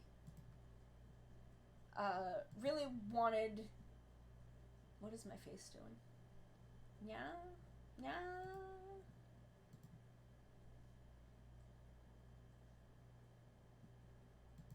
Hold on, I have to recalibrate my face. So they really wanted to get everyone involved and having fun and make them feel welcome. The problem with this game, which was frustrating at the time but is hilarious, telling this afterwards, is that this campaign involved like time travel and going between dimensions, and we were coming in on like the end of this big arc, and they were coming up with a plan to like get energy to stop this witch from draining all of the energy in their universe to power a new universe. And it was an 8-hour session. We were gonna be there for 8 hours. And we were gonna like break for dinner in the middle. And the first 4 hours of this was a lecture by one of the characters explaining all of the physics of this, which was interesting, but there was no gameplay, and also I play an idiot. So she did not understand anything she was being told. Oh, okay. So, like, there's this whole physics lecture, and then we break into teams to, like, figure out parts of this plan, and then we break for dinner, and we're like, we have to travel, like, 2 hours to get home after, like, and it's already going on, like, 9 o'clock at night. So we're like, okay, we'll go back, and if there's gameplay, we'll play kind of as long as we can, and then we'll leave at some point. And we go back, and there's another like 2-hour physics lecture. And then, and like, we're dying at this point. We're so tired. And Suri has to drive. So at the point where we're fine, like, there's finally some action, but we're like, we have to leave. We have to go. We can't stay any longer. So we left, and they were like, oh, well, we can put you in our, like, friggin' Tesseract. Everyone was a level 20 time wizard, by the way. Everyone who wasn't new to this group was like a level 20 time wizard. So they put us inside a Tesseract, and we're like, we're gonna play the next session at DexCon in the summer. If you guys come, like, come back, we can take you out, you can come back into the game. And we're like, yeah, okay. And we walk out of the room and we're like, we're not coming back. We're like, we can't. Okay, so we finished Rivka. Here she is. Bring it up to 50. We did it. We did it, everybody. So that's one down.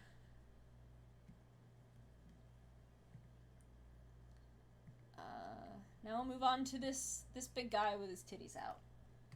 Thank you! Thank you. She really came out very nice. I'm very pleased with how everyone in this is turning out.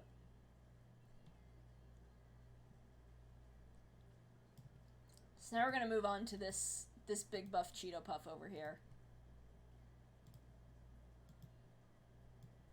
Oh, okay.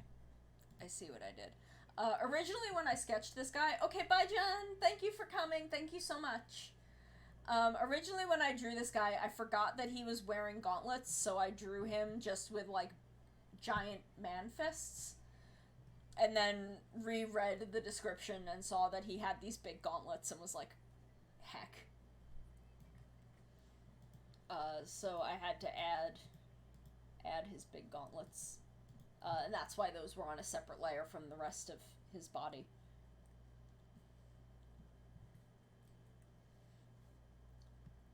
So let's get down to business with him. God, she took about 2 hours. I'm gonna take a break real quick before we get started on him. I might run a little ad break. I think I'm just gonna eat my other s'more and stretch my legs. So we're going to take a quick break. I will be right back.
I'm back. I've returned.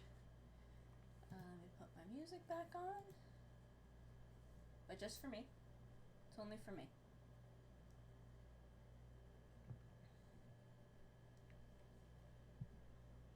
Y'all can listen to your own music.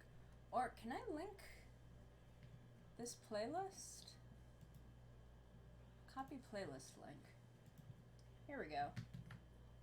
If y'all want to listen to what I'm listening to, you can listen to my Kamen Rider openings playlist on Spotify.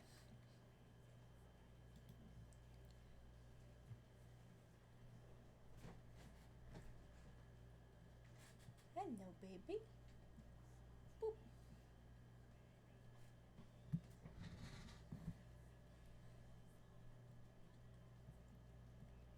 Pen. Pen. Give me the pen. There we go. I like inking hair. Inking hair is fun. Yes, I think I have everything. I think I have everything in there. Am I missing WBX?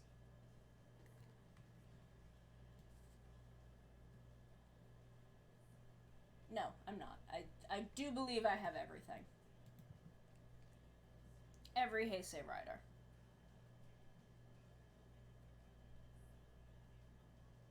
Usually I listen to this playlist when I walk, because it's a good length for my walking routes.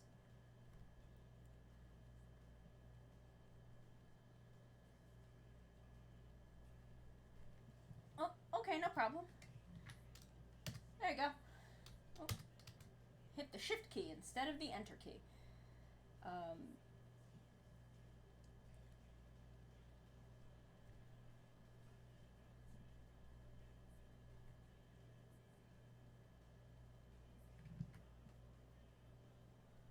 I don't know if it'll let you know, like, where I am in the playlist, but I don't know, you can just listen to whatever you want. I don't judge.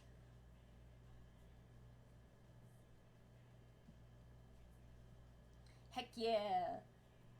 I have everything between Kuga and 01, including the Heisei medley from Heisei Forever, which makes me very emotional every time I listen to it. Ah, sweet. What kind of furniture are you building? I love building furniture.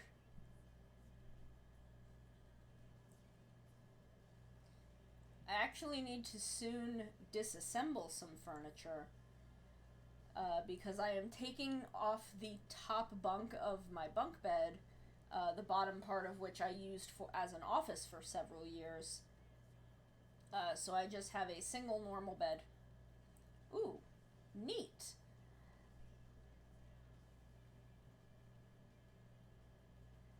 And I'm going to... Oh, cool, I didn't know you moved.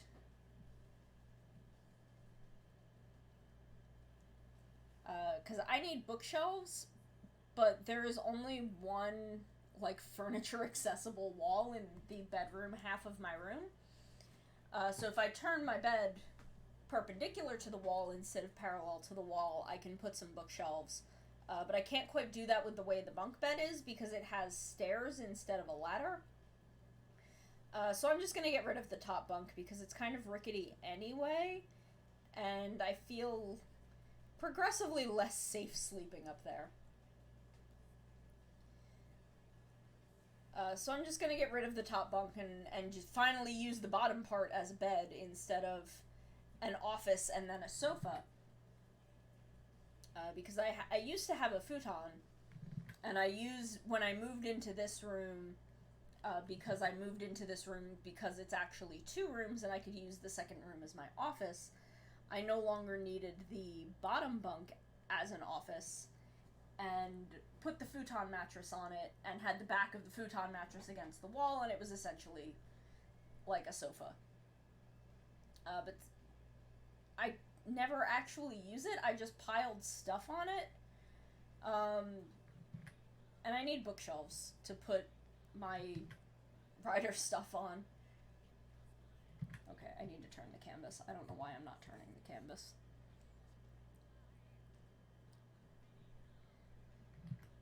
So I'm gonna...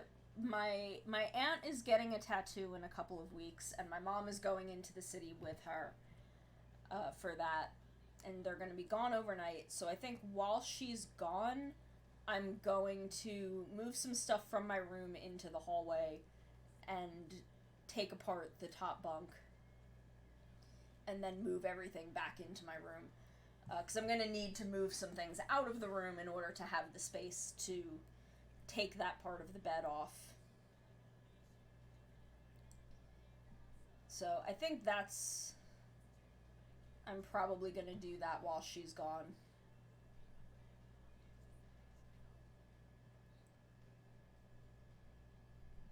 Because I feel like that's the only time I'm going to be able to. And then I will probably have a donation goal for the money it is going to take for me to buy those bookshelves so that I can finally get my stuff out of boxes like 2 years after I moved into this room.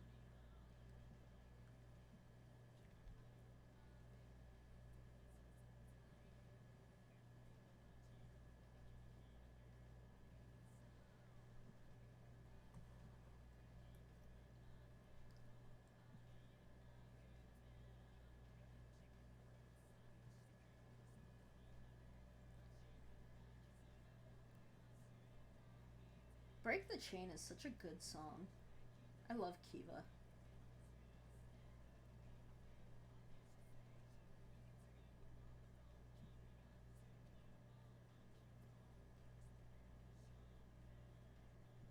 I can understand why some people don't like Kiva. Kiva's not for everyone.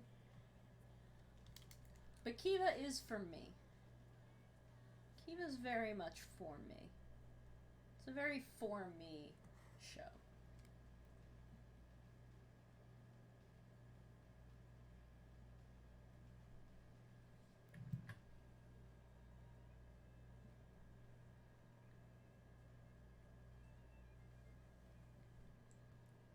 I love Kiva so much. And Kiva's... I acknowledge Kiva's questionable narrative quality. But also I love it.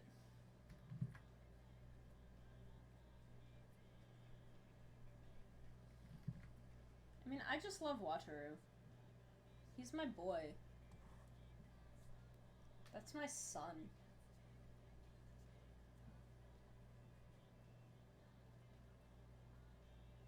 Yeah, Kiva had some really questionable bits. Aesthetic was so on point. The design team on Kiva is like top friggin' notch. But, you know, Jiro... Jiro. Which is a shame, because Zanki is the best. I love Zanki. And that's why I tell everyone, watch Hibiki before you watch Kiva. Because Zanki does not deserve any negative associations that Jiro might bring.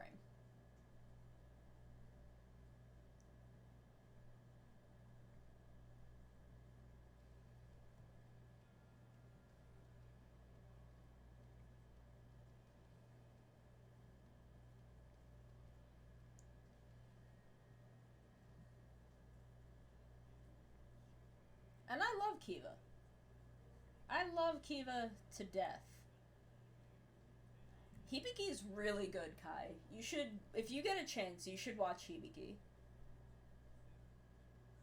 Like, I love Hibiki.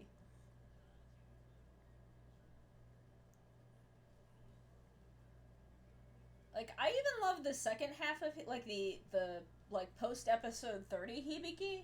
I still really like Hibiki. I can get why some people... Again, I get why some people don't. Personally, I still really like it. There are things that I don't like. But overall, like, I really don't feel like it changed quite as much as people... no, it kind of did. It did. I can't say that it didn't. I don't mind it. I'm not bothered by it quite as much as most people, I guess.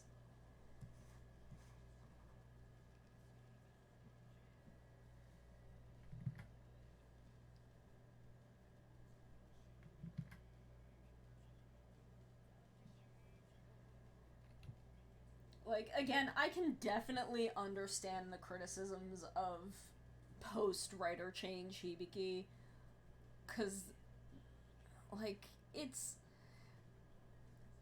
There is some stuff. It's just, I personally think that stuff is actually, at least on the part of Asumu and Hibiki, really interesting. My problem is with the changes for Akira, because they did her dirty. They did her real dirty. Zanki and Todoroki pretty much go untouched. I feel like they were so separate from the main story that whatever the new writer wanted to bring to Hibiki just had nothing to do with them. So their story doesn't feel like it changes at all. I hate the stuff that they did with Akira. I think they just did her the dirtiest. But the stuff with Asumu, like, it doesn't bother me. I think it's interesting. I think it's fine, personally. But that's me. That's just my opinions. And I don't know if it's just that I want to like everything. Maybe that's it. But I don't know, like, I'm not gonna just like everything even if it's bad, because, I mean, I've got my opinions on Gaiman Drive. I feel how I feel about them. And there's no change in that. And I tried with Drive. I really did. I liked Drive maybe longer than it deserved to have me like it. I really gave them the benefit of the doubt, and I was not rewarded. Except with Medic, which was not the place that I expected to be rewarded. Because I hated Medic for most of the show. For the vast majority of the show, I absolutely hated her character. And then they turned, like, I did a 180 on her, like, in the last 2 episodes she's in. But yeah, no, I try and, like, even Gaim, like, Kai, you probably remember how I was before Gaim started. Like, I was so excited for Gaim. I still love Orange Arms. Orange Arms is one of my favorite Kamen Rider suits. It's beautiful. I was really excited about the themes and the motifs. But I am just not a fan of Gen Urobuchi's writing. And I tried. I stuck with Gaim up to, like, halfway through.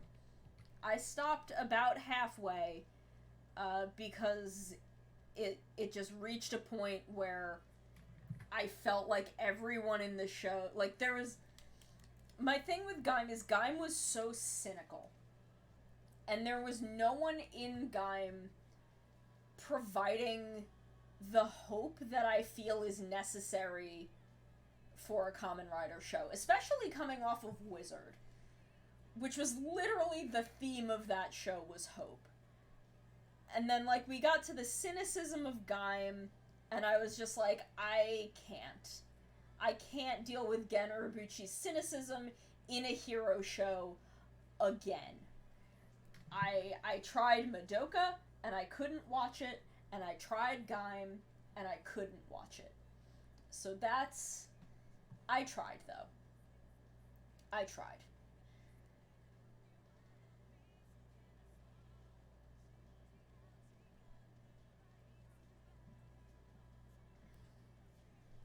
But, like, I still acknowledge Orange Arms, beautiful suit.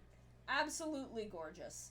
Um, Melon Arms, Zangetsu, gorgeous suit. Love it. Work of art. Takatora almost had me with his Rossiu plotline. Dude is super hot. Kubota Yuki, cheekbones could cut glass. But it wasn't for me. Gaim is not a show for me, and that's fine. Not every show has to be for me. There are a lot of people that really love it, and I'm glad.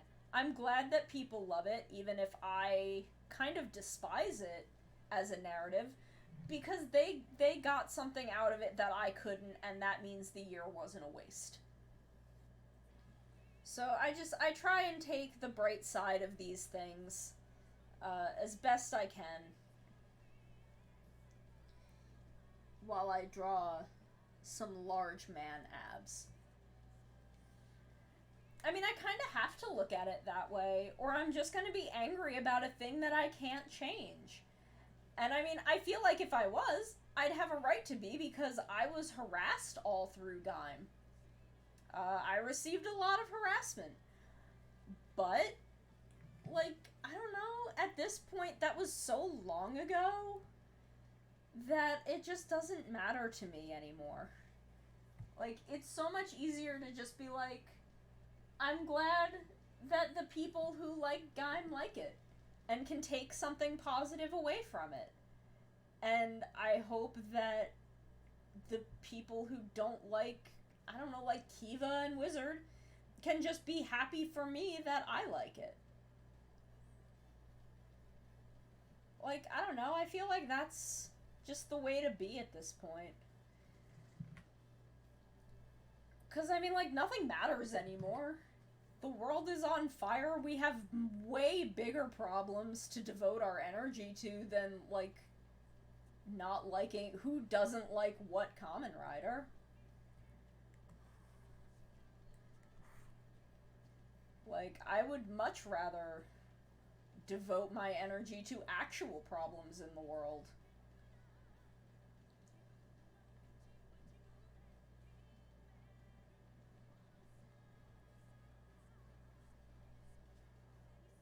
So it's like, you know, I don't know. I can't be bothered being angry about Kamen Rider anymore. Like, I'll be annoyed at a show as it's airing for not being as good as I thought it could be. That was a lot of my experience with Zio. And I don't know how Zio was received critically by the fandom. I really don't know, because I'm so kind of detached from fandom opinion these days. But I hope there are people who liked it. I hope there are people who took really good stuff away from it. There are good episodes. The Blade arc is great. The Hibiki arc is great. If you really love the Hoppers, the Kabuto arc is good. Like, there's plenty of good in the show. It's just its own... If you like Decade, if you're into Decade, it is essentially a Decade sequel with how much Tsukasa and Daiki are in it. Which is kind of part of my problem with it, because it really takes away from the actual characters of the show.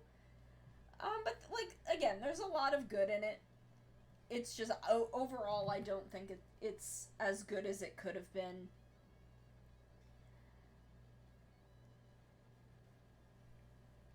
But individual arcs are really good, so there's that at least. And Woz. There's Woz. Woz is great. Is it all worth it for Woz? I don't know. Is it all worth it for, like, 15 years later getting some closure to Kenzaki and Hajime? Yes. Definitely worth it for that. But the Kiva arc is bad. The Kiva arc in Zio is hot garbage, and that is one thing I'm going to be salty about forever. Okay, that's fine. I hope everything goes well with whatever needs repairing. I'm gonna keep talking about how the Kiva arc of Zio was bad. Because it had nothing to do with Kiva. Like, the only thing that had anything to do with Kiva is there was a lady who, like, wanted to be queen of something, and another Kiva happens. But no one from Kiva's actually in it other than Jiro, and, like, I don't know. Like, he barely even says anything Kiva related. So, it really just has nothing to do with Kiva. And it's weird because, the actor for Otoya was in Build and was, like, doing promotion for the movie for his character in Kamen Rider Build at the time that the Kiva arc in Zio was happening. So they had access to the actor for Otoya and Misao. And the show is about time travel, so they could have absolutely done something with Misao. And they just don't. And it's very weird to me that they botched Kiva that hard. And I'm mad about it. And I'm mad that they kind of misuse Aqua. They misuse Miharu, and he's my son. He is my beautiful child. I love him so dearly. Like, as you know, Kai, even though you're lurking. Like, he's my baby boy. So, I don't know. Thank you, Sartich. If you're still streaming, when I'm done, I'll raid you.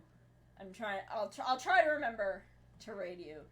I have a bad memory, but I'll see what's up. But thank you for coming and listening to me ramble endlessly about everything. About Kamen Rider and movies. Thank you so much for coming. So now I'm just gonna try and get this guy done. And then maybe I'll call it a night. I don't know. I don't even know how far into this guy I am. Bye-bye!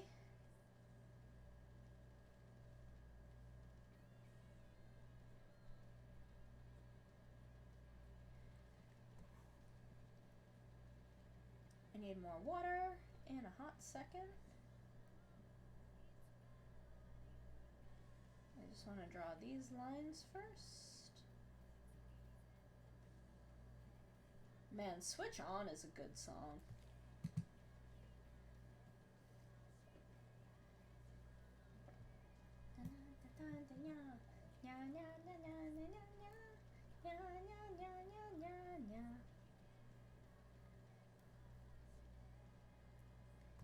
I keep thinking about doing a karaoke stream, but, like, I don't know a lot of songs.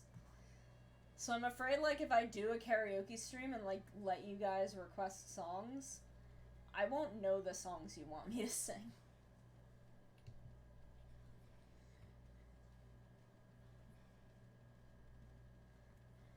And I'm afraid that someone will request Mr. Brightside, and I hate that song. So I don't want to sing Mr. Brightside. Can I, like, put a ban on Mr. Brightside if I do a karaoke stream?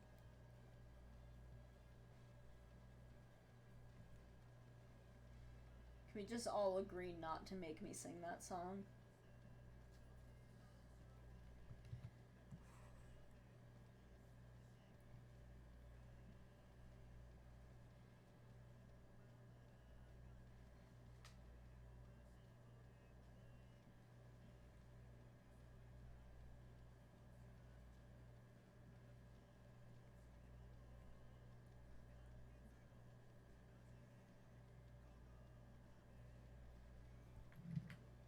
I guess I do know, like, a bunch of, like, pop songs, though, so I guess it would be fine. More or less.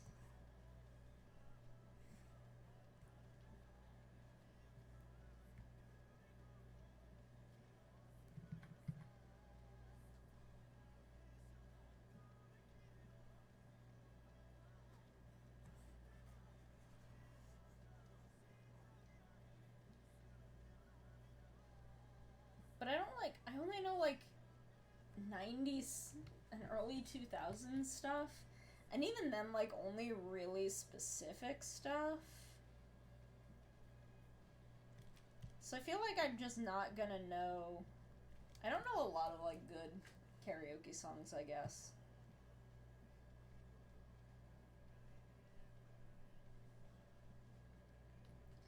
But it's such, like, a VTuber thing to do that I want to do it.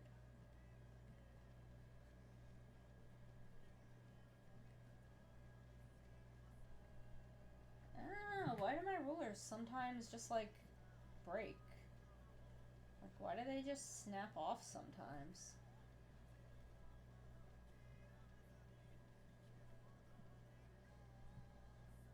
Why did they do that? That's not fair. I wanted to go the whole length.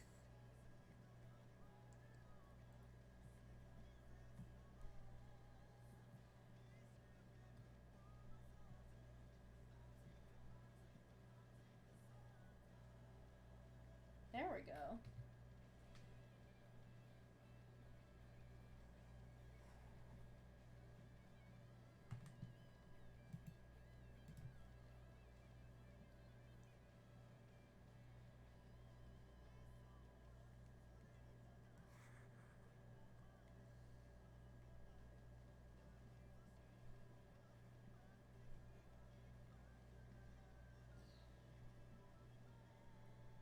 I should probably not have eaten 4 s'mores. That was maybe too many s'mores. And I'm kind of regretting it, because I'm kind of feeling it. They were super tasty, but, like, I'm just kind of feeling it. And it's not great. But I'm just gonna drink a lot of water.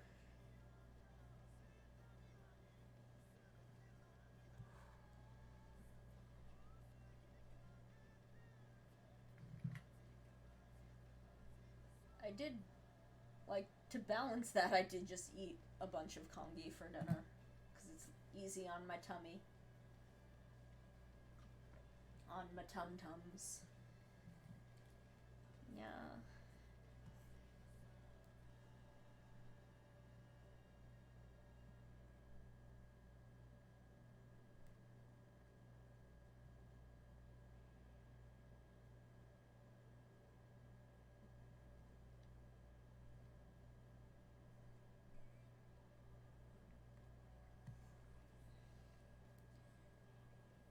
Yeah. Yeah, yeah, yeah.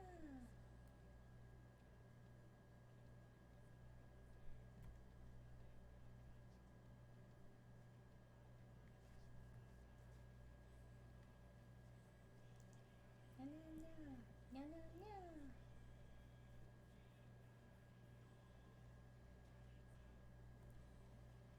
Just Live More is actually, like, a really great song. Like, I really love like, the transition from the verses into the bridge and the refrain.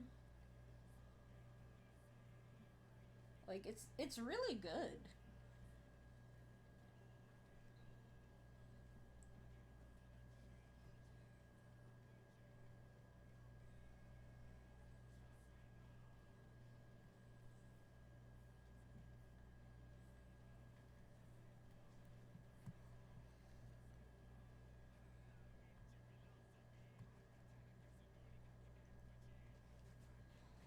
Okay, thanks for coming, Kai.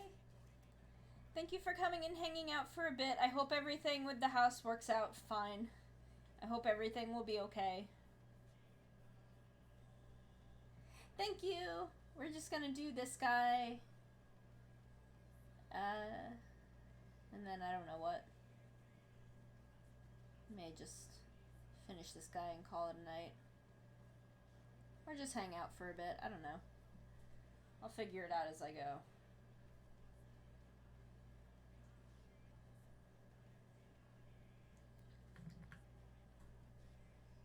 Almost at 2.5 hours, so I want to do at least 4. So we'll see where we end up.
That's definitely too wide.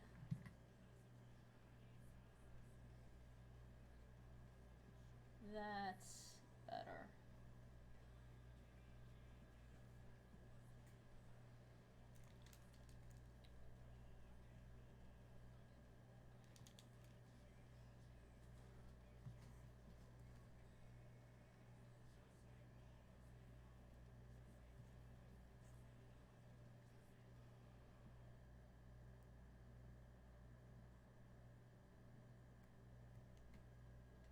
More water. Meow, meow, meow, meow, meow, meow, meow, meow, meow, meow, meow. Drive also has a really good opening. I like Surprise Drive a lot. I like that song, like, so much.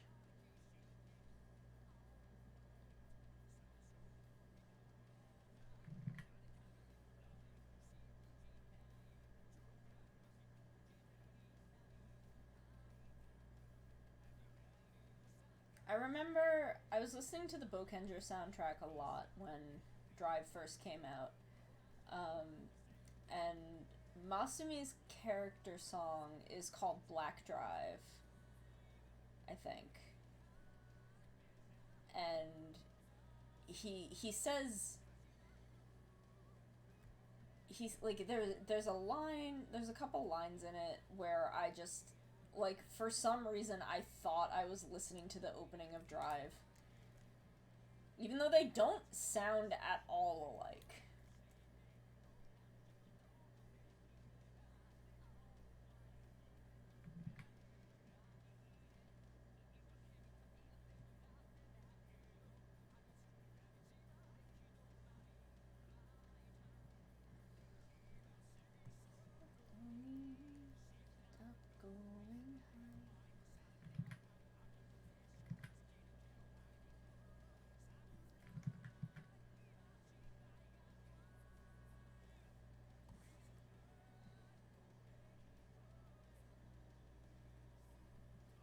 I have such a complicated relationship with Drive because it's not good. But it's not. I don't know, it's not that bad. I don't know, like it's. Again, it's a show where there's like a lot of individual things that I like about it, but the overall show just didn't live up to what I felt it was supposed to be.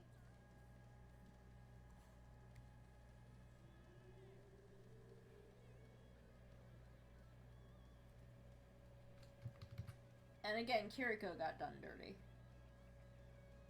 They did Kiriko so dirty.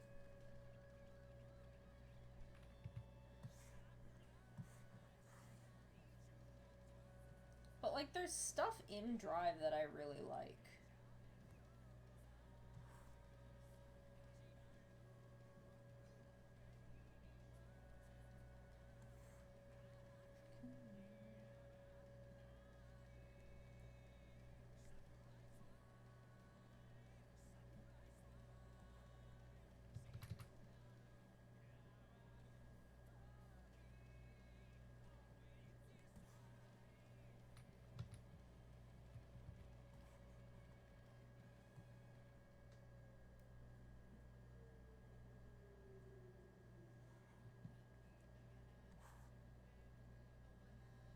We Think Therefore We Are is a great song. I love Ghost.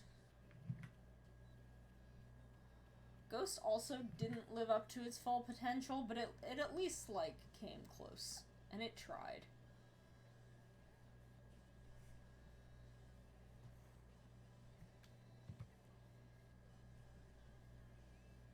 Ghost had a good heart, which is, like, the basest of all things that I ask in Kamen Rider. Just Like, be trying to do the right thing.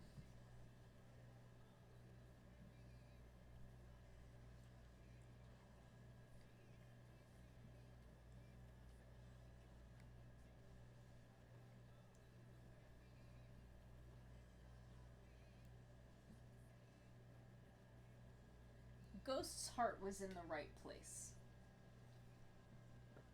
And that's the most important, honestly.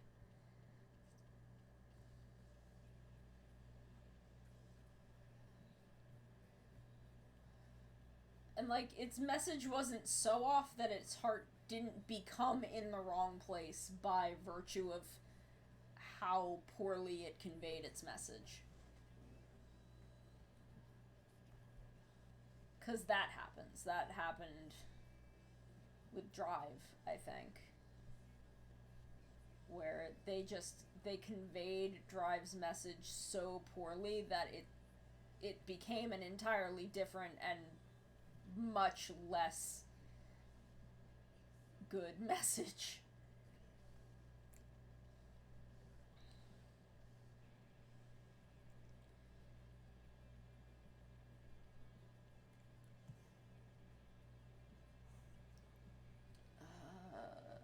This belt is gonna be a thing.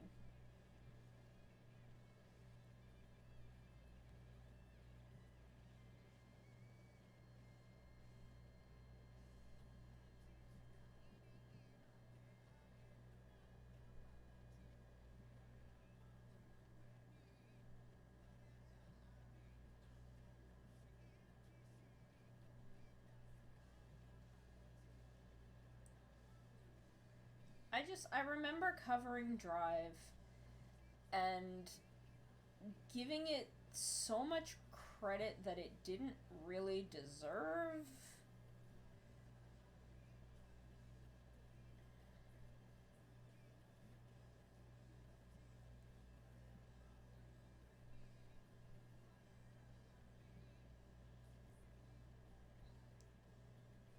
Because I kept anticipating things that I thought Drive was going to try and do with its story that would have been really interesting and good, and then it like didn't do any of those things.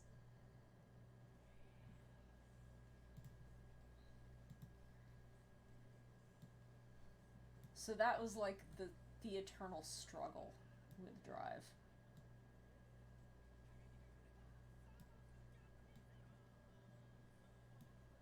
Let me just pull all of these in, and then I'll worry about what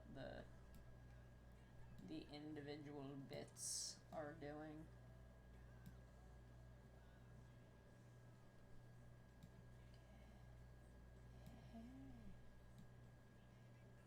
Amazons was a weird show that I didn't see season 2, but I liked Amazons. It was another like complicated relationship sort of show where like I liked a lot of stuff in Amazons, but there was definitely some stuff that I didn't quite agree with as far as writing a narrative.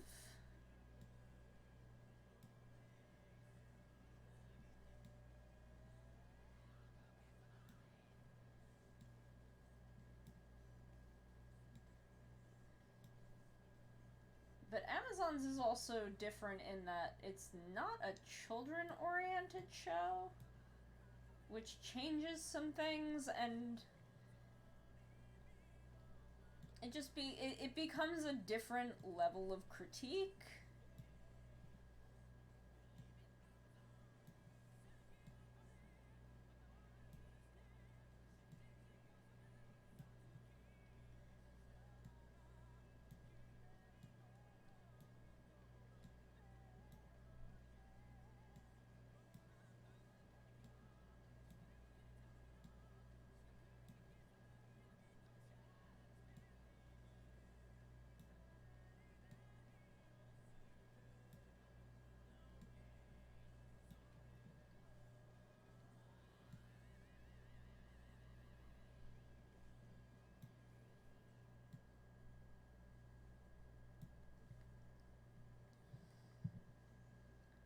so these have got to kind of come out more.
Feeling a tad barfy, which means all of those s'mores were a mistake. I ate too many of them.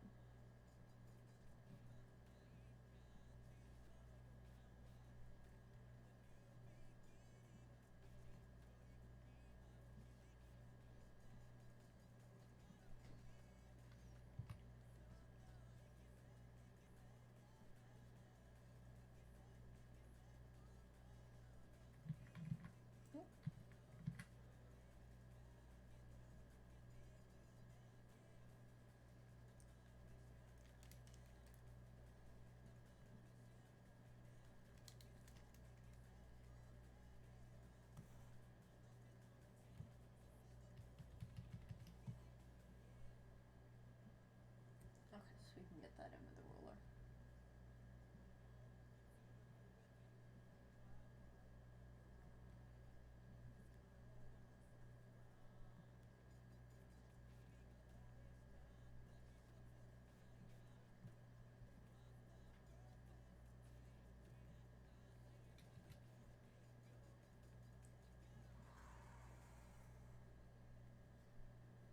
A really interesting thing about 01 is seeing kind of what the writer learned from Ex-Aid.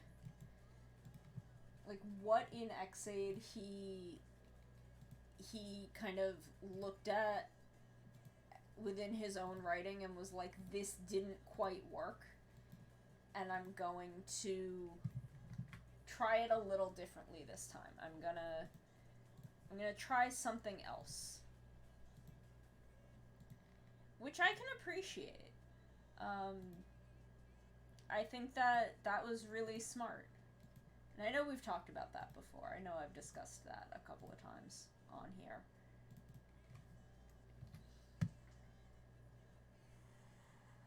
How am I on that layer? That doesn't make any sense.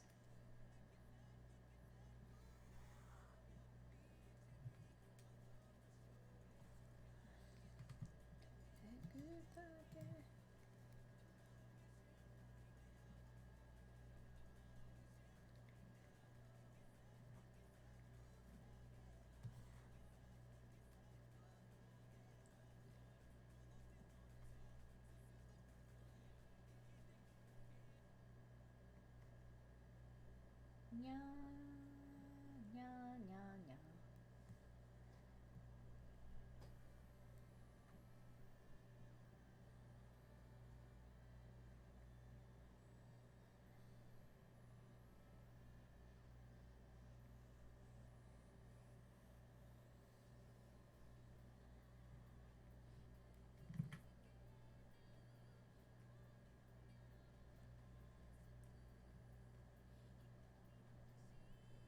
Do I have the English version of Be the One on this playlist? I think I do. Because I know I also have that just in my normal rotation. And I can't remember if I put it in this playlist, but I think I did. I think so. I was surprised that, well, I know that, like, she's a bilingual artist, but I was surprised that they released an English version of Be the One.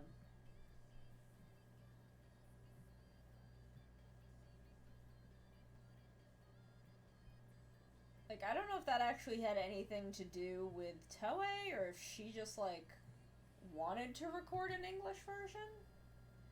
I don't know, like, what the rights are as far as, rider openings go. Drink some water.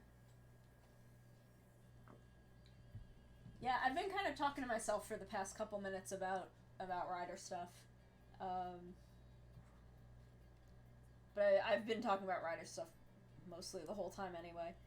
I was just wondering, like, I was just talking to myself, I guess, about Be the One and the fact that, like, the release of an English version kind of surprised me, and if that was something that she did, like, Pandora and Beverly decided to do, or, yeah, like, I was wondering if, like, Beverly decided to do it, or if it had to do with Toei, and, like, what the kind of rights with the song are. I'm just curious. I just wonder about these things.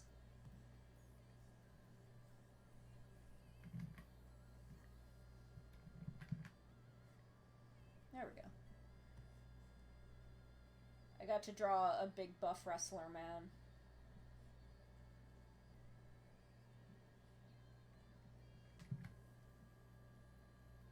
So I was thinking about, like, Champ and Rockhawk from Paper Mario when I was drawing this guy.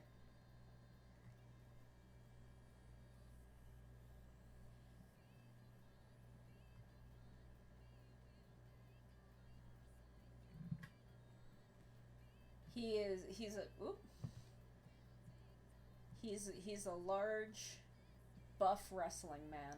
We're actually pretty far into him.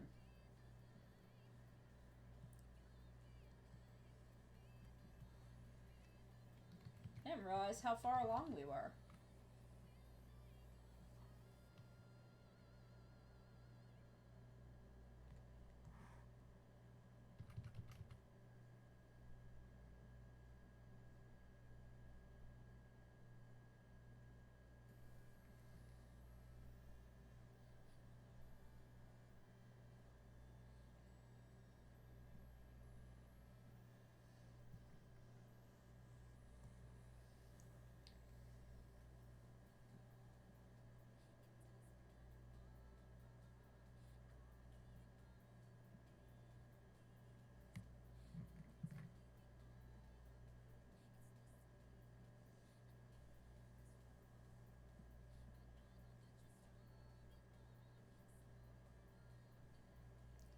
He's a large wrestler man.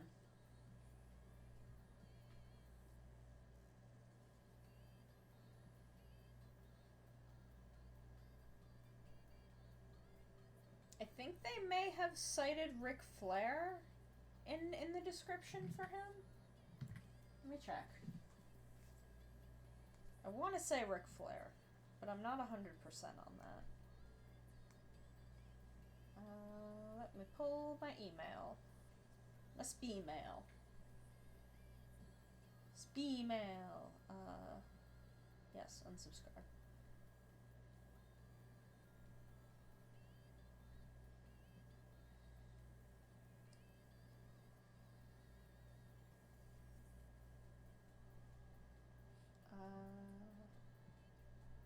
Okay, yeah, blonde hair and a sort of Ric Flair mullet.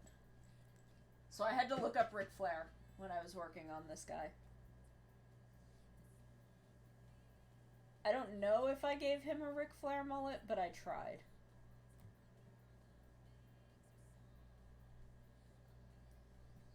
And that's what counts.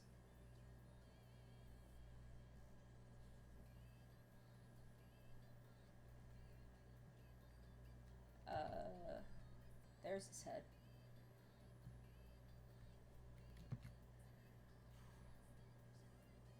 Because Because I do remember, like, looking up Ric Flair for this.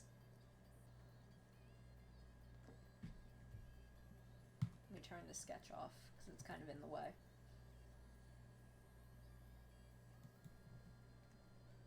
So, I don't know. A Ric Flair enough. It's enough. They gave me approval on the sketch, so...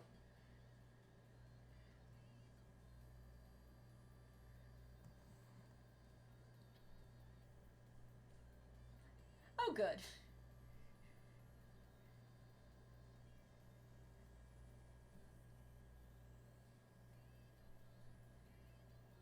It's Ric Flair enough to count. Because Ric Flair is, like, one of the few wrestlers that I, like, know offhand.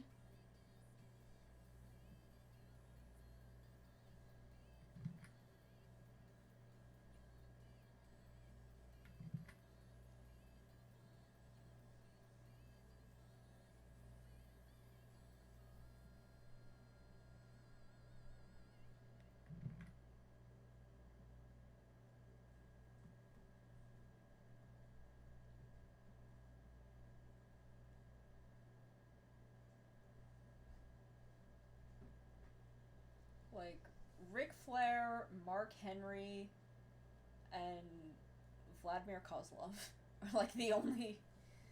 Those are the only wrestlers I can think of that I know.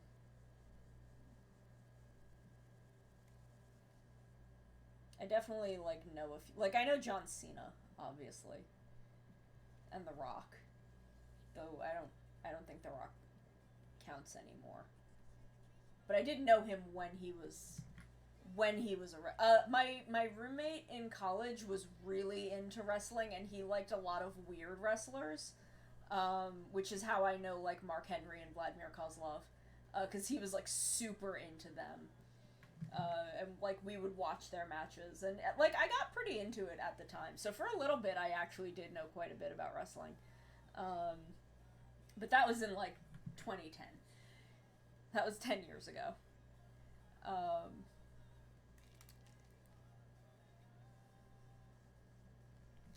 But, like, I know John Cena and I know The Rock, but they, like, barely count.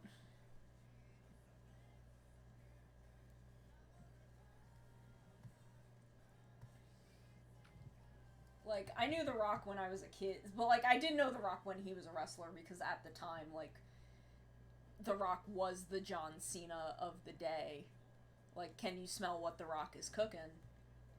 Like, I grew up in a time when even if you didn't know wrestling, you knew that. It was like Michael Jordan. I never watched basketball, but I obviously knew who Michael Jordan was. Like, The Rock was like that. You just knew who The Rock was. It was... That's just how things were.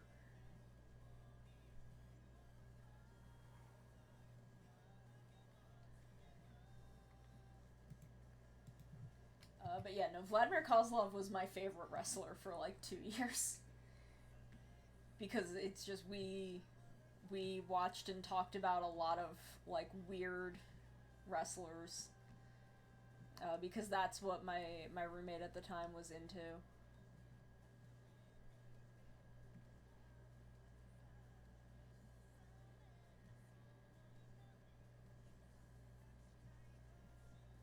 How does that keep happening?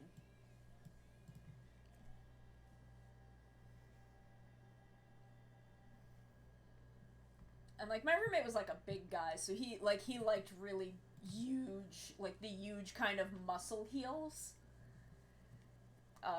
That's who he liked, was the big kind of muscle heels. So that was kind of who I knew and who we rooted for.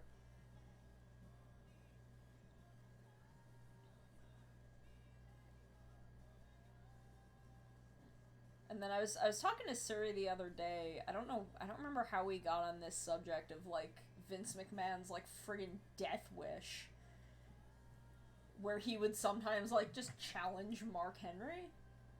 Yeah, anything like Braun Strowman, anything like that, he would be into.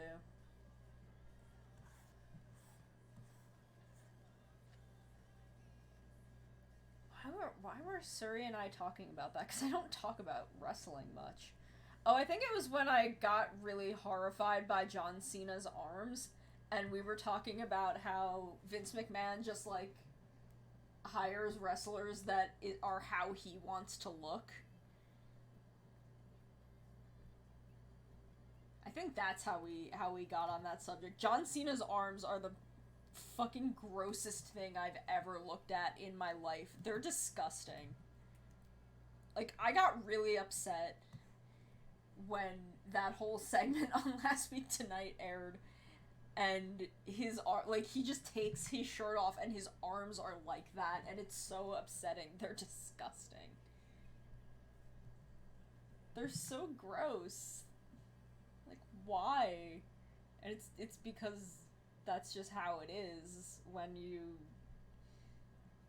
Because there's a lot of, you know, like, bodybuilder, like, they have bodybuilder bodies, not, like, athletic muscle. Well, some of them do, again, like Mark Henry, where his is a lot of, like, athletic muscle instead of bodybuilder muscle. But it's gross. Cena's arms are gross. And I'm sure John Cena is a lovely man. He seems very nice and very funny and like a wonderful person, but his arms are frigging disgusting. And I don't ever want to see him without a shirt on ever again in my life.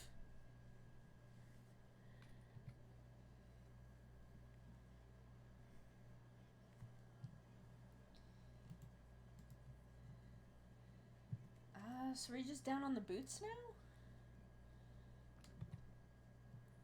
Looks like it. Looks like we got the top half done. Good for me. Good for us.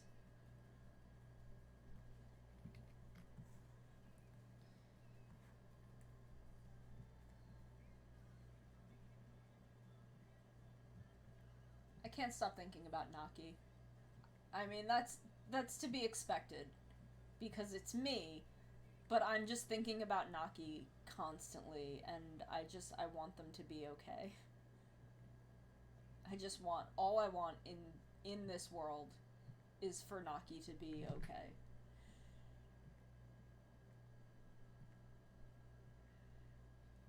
I want them to be safe and happy at all times.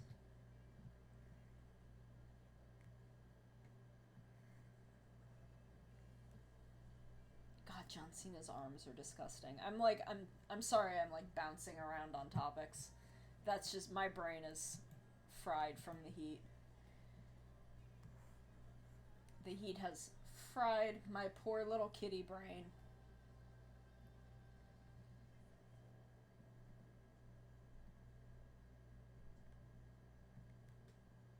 And I am thinking about like 8 things at the same time.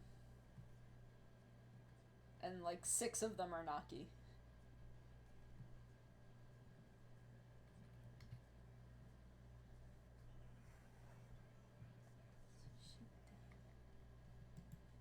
I'm also like listening to Rider openings on repeat, so of course that's where my brain is going to keep jumping back to.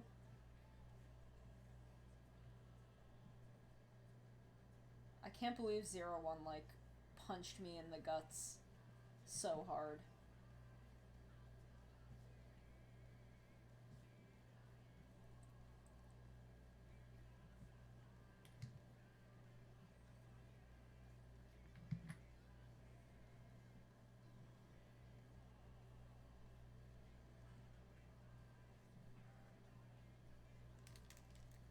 I'm so proud of them. I love Naki. I want there to be more Naki merch. I hope Naki like keeps getting Legend Rider merch. And like not just Metsubo Jinrai merch. Like I want Naki things. I still really want that acrylic from the Rider Diner. So I'm gonna have to like hunt on Mandarake. Like hunt and pray.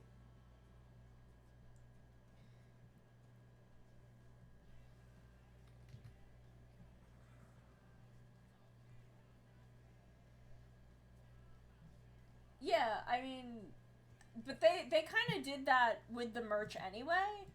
Like I have an order with Ami Ami. I have an order with Ami Ami that is, well, it's there's separate Yua and Fua things, but they're sold in like sets.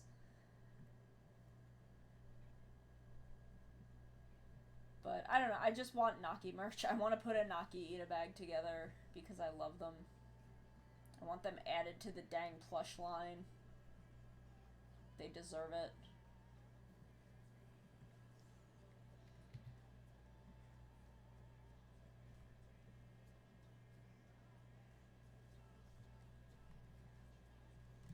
I just love Naki. I love them. One day they're gonna come home and be safe and happy and loved. What? Why do I keep doing that?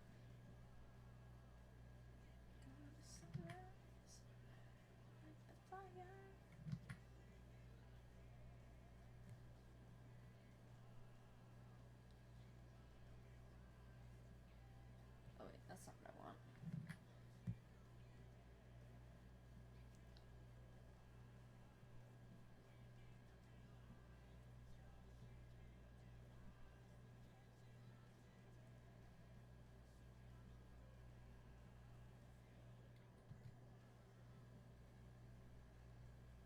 I just want dedicated Naki merch. I mean, like, I could put a Metsubo Jinrai bag together. I've got more than enough Hirobi stuff. But all my Hirobi stuff is staying with my Yua stuff because I have committed to the bit. I went into this show committed.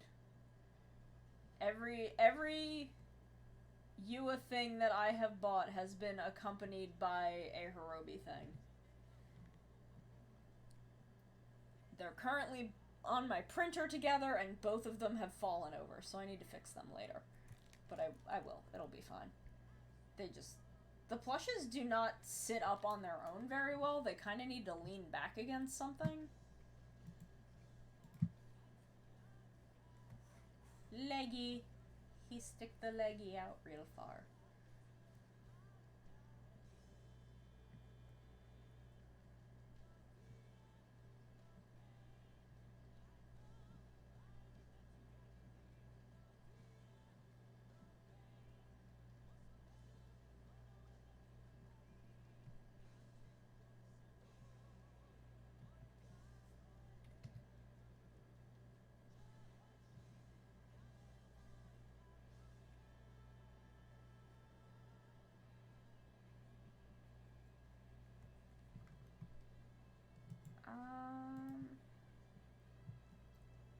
Oh, am I deleting it and then accidentally clicking on the lower layer? Is that what's happening?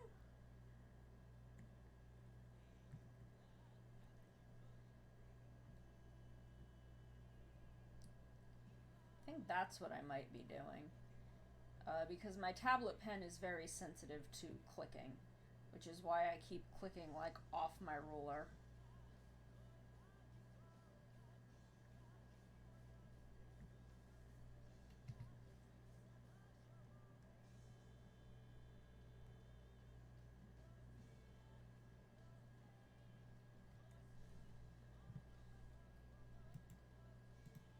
Yeah, because that's putting me right over that layer. So that's probably what I'm doing. Water. I'm gonna give myself channel points to hydrate. I know how to... There we go. I'm telling myself to hydrate.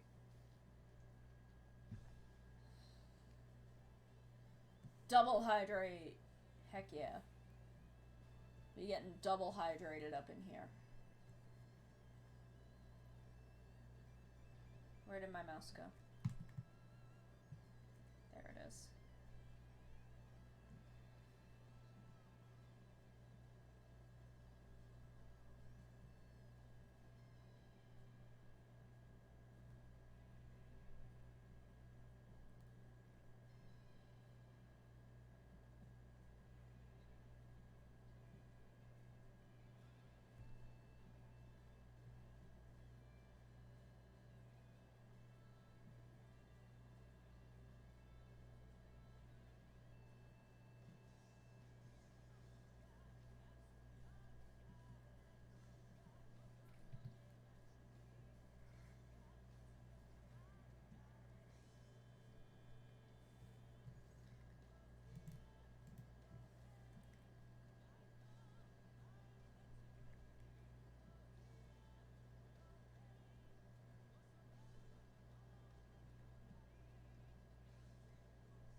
think I may have to adjust some of the points on this one.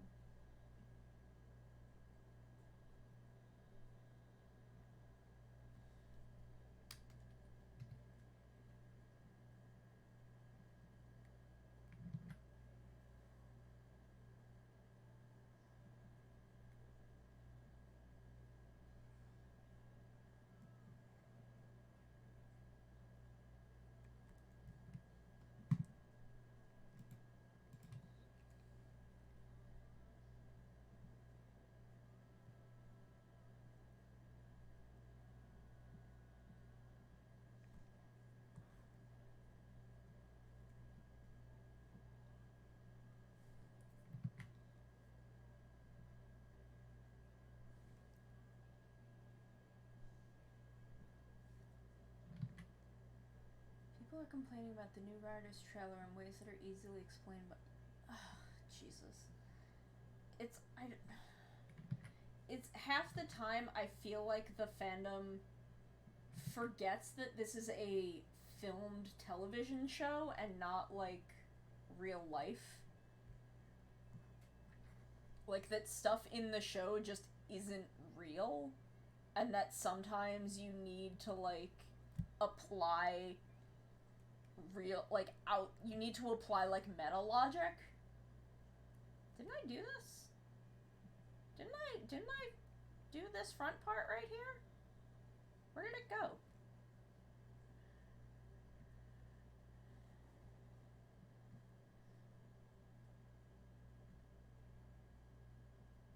Like, I swear, half the time they like blame stuff on characters that is a writing problem, or I don't know. I feel like they forget that like the things in the Kamen Rider show are not real, and that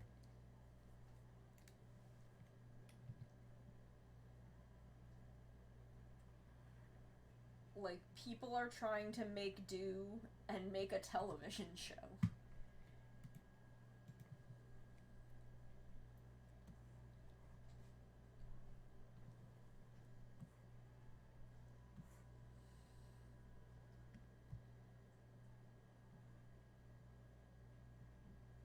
I ate too many s'mores, and now I feel kind of gross.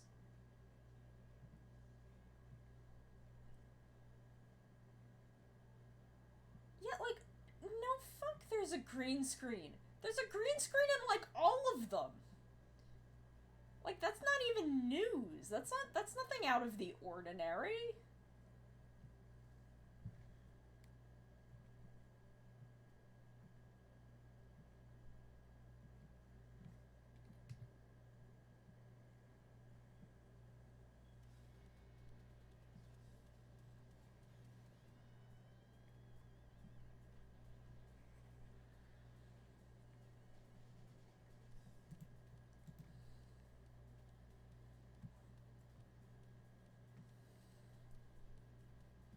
Like, I swear this fandom just doesn't think sometimes. Like, even stuff like that where they're criticizing, like, production stuff, I feel like they forget that, like, actual people had to make this production.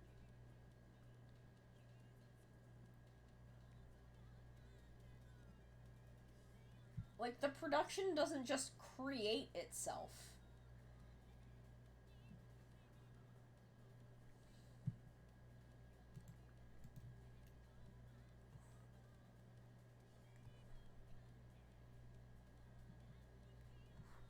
But I don't know. What do I know? I'm only, like, a friggin' production, like, media production is only a thing that I have, like, almost a degree and a half in.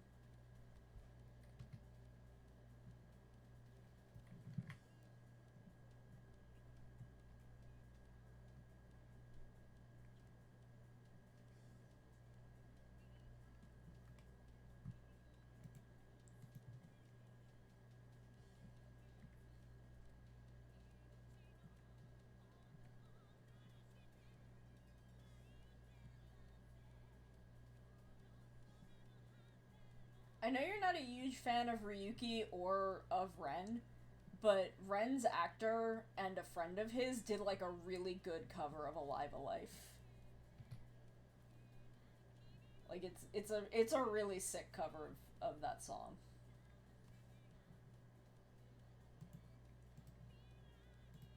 I saw it on Tumblr. If you want me to link it later.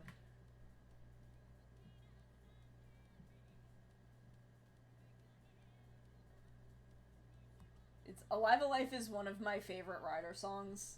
Even though, like, I don't dislike Ryuki, but it's not, like, one of my favorite writers. It's one that I'm kind of more ambivalent toward. But Alive Alive is, like, one of my favorite openings. I don't know why, I just really like it. The aesthetics of that song are very much my taste.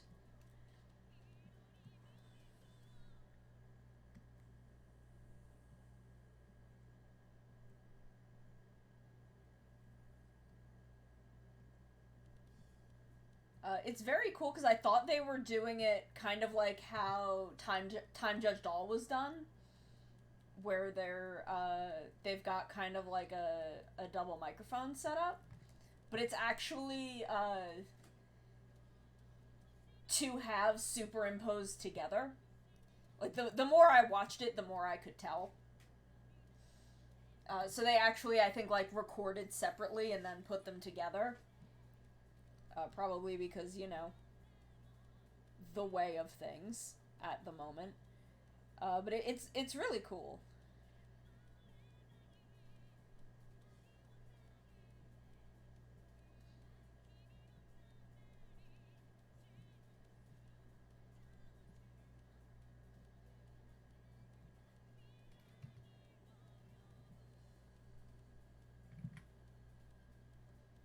I'll dig it up when I'm done, and I'll send it to you.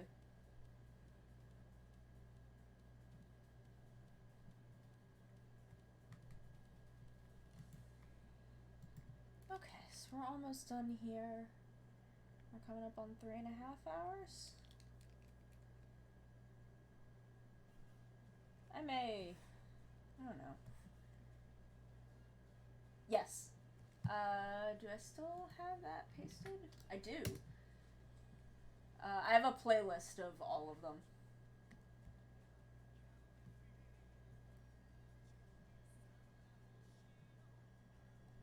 I have both. I also have both versions of Climax Jump. The English version of Be the One and the Hey Say Forever medley in there. So it is a ultra complete Heisei Rider opening playlist.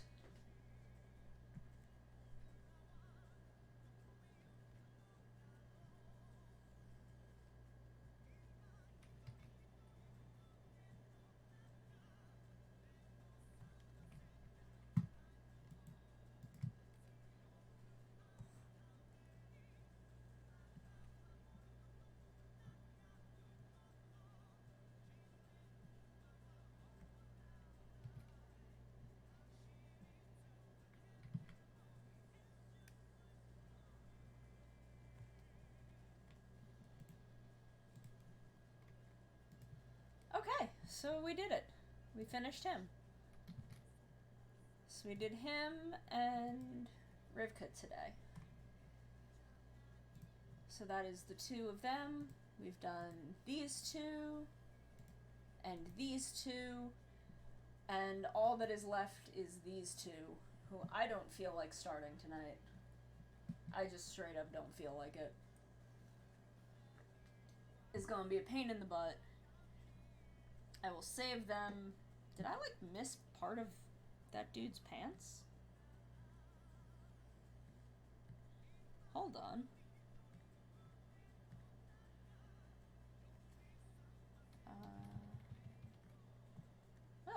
Weird.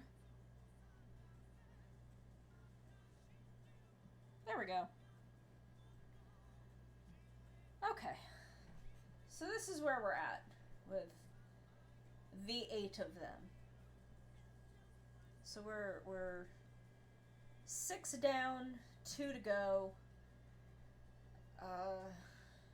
Finish them next weekish, I guess. and then I can move on to coloring.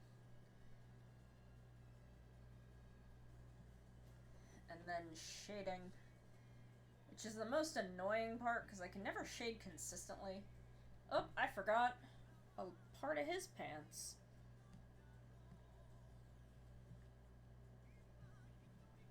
Whoopsie doopsie. Let's just handle that real quick.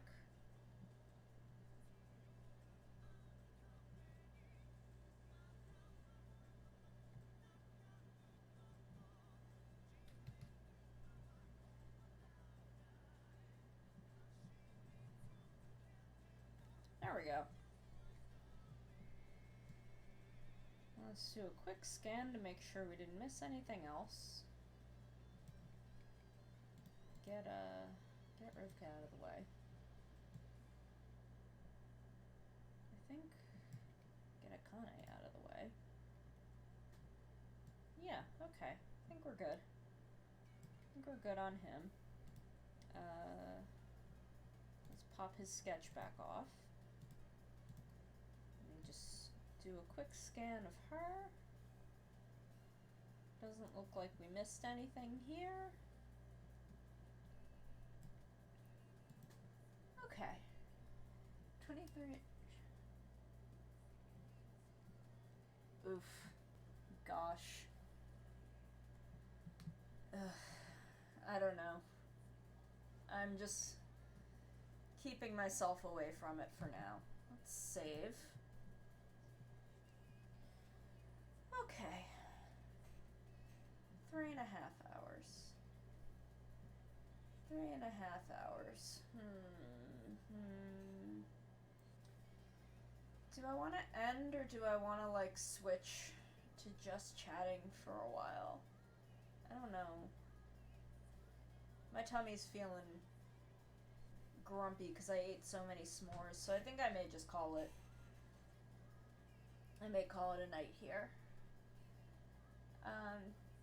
Thank you everybody for coming. I'm gonna be on Minty's channel tomorrow. That's Minty Plus _ twitch.tv/Minty Plus _. I'm gonna be on there around 9 p.m. so around this time, except half an hour earlier.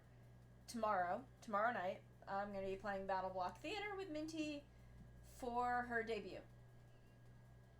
And then aside from that, I will see you all Sunday for finishing Link's Awakening DX. And then we're going to start randomizers. And the more we play, the better we'll get because I'll start memorizing layouts. But I haven't yet, so we're just going to play them. We're just going to play them and get better and better. So I will see you all either tomorrow or Sunday. Thank you everybody so much for coming. I had a wonderful time. We got a lot done tonight. We're going to keep going. We're going to keep making stuff. And I will see you all next time. Next time. Yeah! Yeah! Next time. Sayonara!